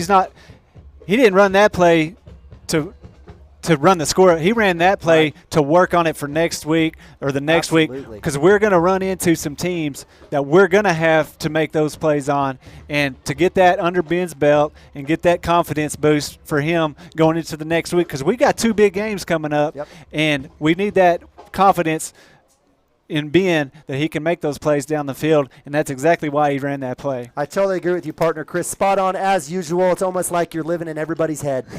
So with that, we've got 20 seconds left. Hayden Aaron with the kick. We've got Kyle Jones, Gavin Fippen, Weston Wood, Cameron Maroney. We've got Hayden Aaron on the kick, Nick Nabavi, Colton Ogletree, and the kick is up. It's low squib. Looks like White Shirt will complete it. He'll get the ball. He's got to cut it outside. He's still on his feet to the 32-yard line. Good little run return there by White Shirt, the senior running wide receiver in DB. So with 9 seconds left, this will be the last play of the game most likely. Shout out to Nathan Ababi running out there to get the tee. He's cold and wet. I was watching Hayden Aaron right there. Yeah. He was just wanting the guy to bust loose again so he could go. He wanted to get in on that tackle. We love it. We love it. Fighters mentality out here. So for Cashion here, most likely a win, a victory. I think we're going to be okay stating that off. At the end of the clock, we'll certainly go to commercial, offer up our love to our sponsors from an all sports perspective, and we'll come back for post-game players of the game. And so with that, it is ball game. Cashion Wildcats 54, Watonga 14 on a crazy, rainy, cold, nasty, gross night. Slow start, penalties, drop balls, bad snaps, fumbles, interceptions. Whatever you want. Whatever you want, we had it. Turn around, Cashion Wildcats. Figure out, hey, you know what? We know what we need to do. They turn around, clean up the second half, come out, take care of the ball, score basically on every single possession, and make everything happen for themselves here on a cold night. We are going to go to commercial break. We definitely want to get Chris's thoughts on the game. We'll definitely want to close up, get our players of the game on both offense and defense, maybe offer up a few stats. But thank you so much for staying with us. Please listen and keep your phone and your iPads in front of you. We definitely want to give thanks to our sponsors and all the folks out there that take care of Cashion Sports and Cashion Athletics. We'll be back in a couple minutes.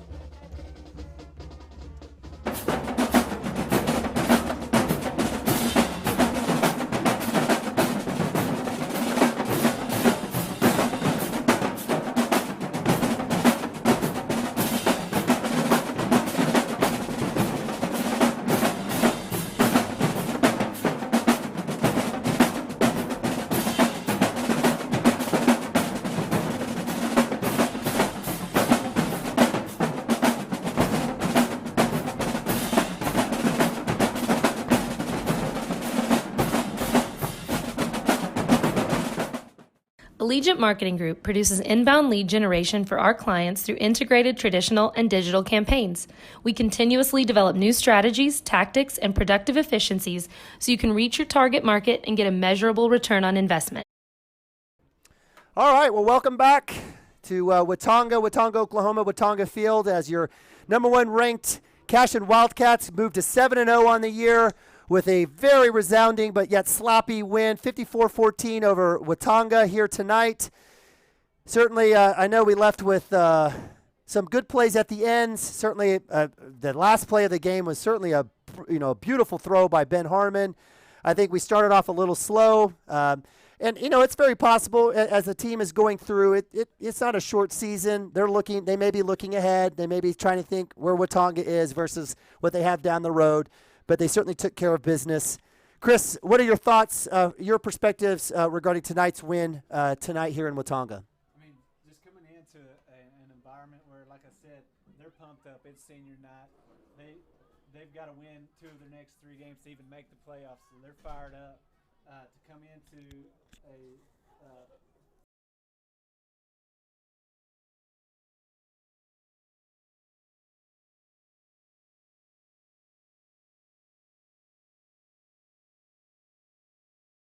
there in that first quarter where we threw the interception and they scored and we were actually down to fight through that and then get better all the way through the game, all the way to that last play just to top it off.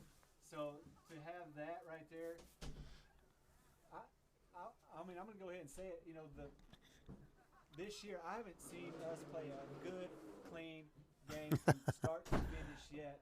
And that just goes to show you how good this team is. Yeah. Because we pull away from teams, even not playing our best. So there's still things to clean up, But at the same time, there's lots of things to look at this game and say, yeah, well, you did a great job. And there's a lot of things to take to the film room and learn from and get better for the next game. Because like I said earlier in the broadcast, we've got 2 huge games, and you probably want to cover those. We can talk about it right now. Crossings and Minko. Yep.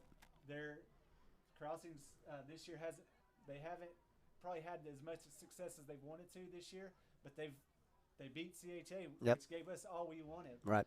Minko is undefeated and top 5. I haven't seen what they wound up doing tonight, but yeah, top 5 team in the state. So if we want to be the Class A3 champions, we're going to have to win the next 2 games, and it's going to be a lot tougher competition than what we've seen the last couple of weeks for sure. Yeah, I totally agree with you, partner, and definitely spot on. Certainly is now coming into their first goals to win district, get that number 1 seed, get that first home game, possibly even the second or third home, or get that third home game. It's certainly now we've gotten through the bulk of the season. We've all been talking about these last 2 games. They're certainly going to be everything that they're supposed to be. Crossing is definitely playing as best of football as they have all season. They had a great win against Christian Heritage. I think they had another great win last week. And I'm not sure, again, we'll have to check scores. We're trying to see them as they scroll at the top of the screen here. And the Minko, I have seen the Minko. I've seen Minko family and fans all summer long at camps, at football camps, during 7-on-7. I know they were very upset losing district for the first time in a while on their home field last year. They have been pointing to this game. It's going to be extremely important. I know our guys know it's going to be important, but they certainly can't look ahead because Crossing is going to, it's certainly from a competitive standpoint, from a rivalry standpoint, it's certainly there. A lot of these boys have played, club basketball and baseball against each other and with each other, and even football for several years here in the Northwest Oklahoma City, Edmond area. So there's going to be a lot of hate going into that game. So we shall see. I know the coaches definitely will have that. And we do have it. Minko took care of Christian Heritage 35-19. So looks like they're playing their best ball of the year right now, and certainly watching tape on them. So definitely a nice feather in their cap for them to go. Looks like 9-0 on the season. And I think they believe they have a bye week leading up to us. So Did Crossings have a bye week this week? they may have. So we're going to get everyone's best shot, and bring it. That's what you want. A team like this, they want that challenge, and they want to say, hey, bring us your best shot, and we got to beat the best and be the best, right? So bring it on, and it's going to help all 3 of these teams really moving on forward into the playoffs of facing really good competition. That's right. And moving into those that postseason play with that momentum going in. All right, so we did get some pictures here from Lane on, it looks like, is that final stats or was that from halftime? No, that is final stats. So let's take a quick look. I hope you guys don't mind me looking at my phone while we're doing this. So final score, 54-14. Total first downs, 14 for Cashion, 9 for Watonga. We had a total of, it looks like, a total net yards of 449 yards on 43 plays. So we averaged more than a first down on every play. So almost OU-like performance. On the defensive side, we were able to hold Watonga to a total of 122 yards. Majority of that 106 coming on the ground on 54 plays. So definitely a net of around 2.3 yards per play for them. So while it was ugly, obviously the score didn't indicate that. We certainly did our part on both sides of the ball. We did have a fumble, and Ben did have a couple of interceptions. But he did finish the night 13 for 20 for 262, had as long of 83 on that tunnel screen to Alex Nabavi. He had 4 touchdowns for a 65% completion rate and 2 interceptions. Leading rusher on the night was Caden Harrell, 122 yards, 24 yards per carry, had 1 catch also as well, had 3 total touchdowns. So a nice night for the junior out of the backfield. Receiving-wise, led by Alex Nabavi, had 6 catches on 10 targets, 150 yards, a long of 83 and 3 touchdowns. Brexton Green joined in with 66 yards and a touchdown as well. And on the defensive side, Caden Harrell came back and certainly led the team in tackles with 8 unassisted, had 4.5 tackles for loss on the night. Justice Broadbent, again, another 6 tackle assists. Certainly did really well on his end, as well as Colton Ogletree and Colton Southall. We mentioned their names quite a bit. So with that, with the stat rundown, brought to you by Nima Nabavi, who are your players of the game on the offense and defensive side? I mean, offensively, I think we got to give it to Caden Harrell. Just carrying that ball. Absolutely. In this, with the rain and the sloppiness of that first half, I mean, he just dominated and got to the end zone when we needed big plays. He made big plays. I couldn't see us giving it to anybody else on the offensive side of the ball besides him today because he just dominated. What he was out there to do was to just run over people and get to the end zone, and that's exactly what he did. Let me interrupt you. And he was the difference maker when our offense was slowed down. Yes. When we were sloshed in turnovers and bad snaps and bad, just poor performance, right? Not poor, but not Cashion-like. He was the one that stuck his foot in the ground, turned it upfield, and made some big runs to really space out and really get things moving. So, partner, looks like we can't hear you. Now you're on. That was awesome. We got a couple texts. We definitely want to hear your voice and all the great things you're saying. So if you didn't hear, who was your offensive player of the game? Caden Harrell, offensive player of the game. And I guess we'll just kind of move to the defense now. I'm going to go with Gunnar Simpson. Okay. The kid, played right there in the middle of that defensive front for us the whole game. And all night long, you would see him through that offensive line just disrupting what they were trying to do as far as the option plays. And when you have a guy that size getting through there and just blowing up plays, it's hard for them to get anything going. And that just – it just goes to show you that, looking back at some of the film of Watonga, how the success they had on getting to the edge and even running up the middle. Well, when you have a guy like Gunnar getting back there and just messing up the timing, it's hard for them to do anything. So he may not have had the most tackles on the team, but he was disruptive, getting through there and making plays and really being a catalyst for the other players to come up and make tackles. Yeah, Chris, I totally agree with you. We did mention his name. He did have 5 tackles on the night, so it wasn't like he didn't get on the ledger. But we certainly saw him, and he was disruptive and certainly made big plays for us. So as we close up shop, we kind of discussed next week. We kind of jumped ahead already. What are your closing comments on tonight, and what are your thoughts as we actually are going to be next weekend will be our last broadcast during the regular season. Yep. The Squirtle professionals, the real guys, will do the Minko game. But the last regular season for us, you and I, will be next week against Crossings. What are your thoughts as we think about tonight's game leading into next week? Yeah, going forward, just kind of like I talked before, is really focusing on having a clean game from start to finish. Okay. And, it's kind of like a broken record. I think I've said it about every week is, you want to clean up those little mistakes. If you want to win a state championship, it's going to take a clean ball game to get to that point. And, yes, we've made mistakes, and I guarantee you our coaching staff is going to point them out and get them corrected by the time that we face Crossings next week, Minko next week, on into the playoffs. And that's where they're going to focus, is saying, guys, we've got to clean that stuff up if we want to get to where we want to, be at the end of the season. So I totally agree with you. This was a weird night, I have to say. We got started late. Thankfully, the audio and video worked out for us. Yeah. It worked out great for us. We are so grateful for all of you joining us. I don't know, we may only have 2 people left watching us, but that's fine. You can definitely go back and watch on the archive. But we are so grateful for we say it every week, it's a broken record. We're so grateful for our administration for the opportunity to come here and broadcast. We are thankful for the folks here at Watonga for giving us room in their very nice press box. It's actually a great facility. But we're so thankful for you and our sponsors for all that you do to make this happen. We get a lot of texts and commentary. A lot of folks making fun of us too, which is good.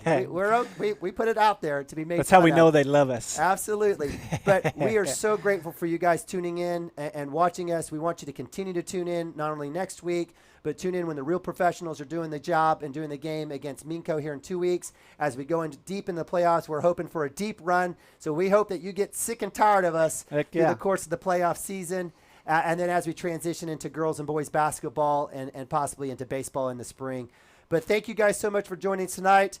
For my friend Chris, I'm Nima. Thank you so much for another great victory here for Cashion on the road. We'll see you next week back in Maxon Field in Cashion, Oklahoma. God bless and good night, everybody. This fast-paced world demands for your products and services to be presented at the moment your buyers need them. Targeted and innovative marketing creates your success. Call AMG today, your marketing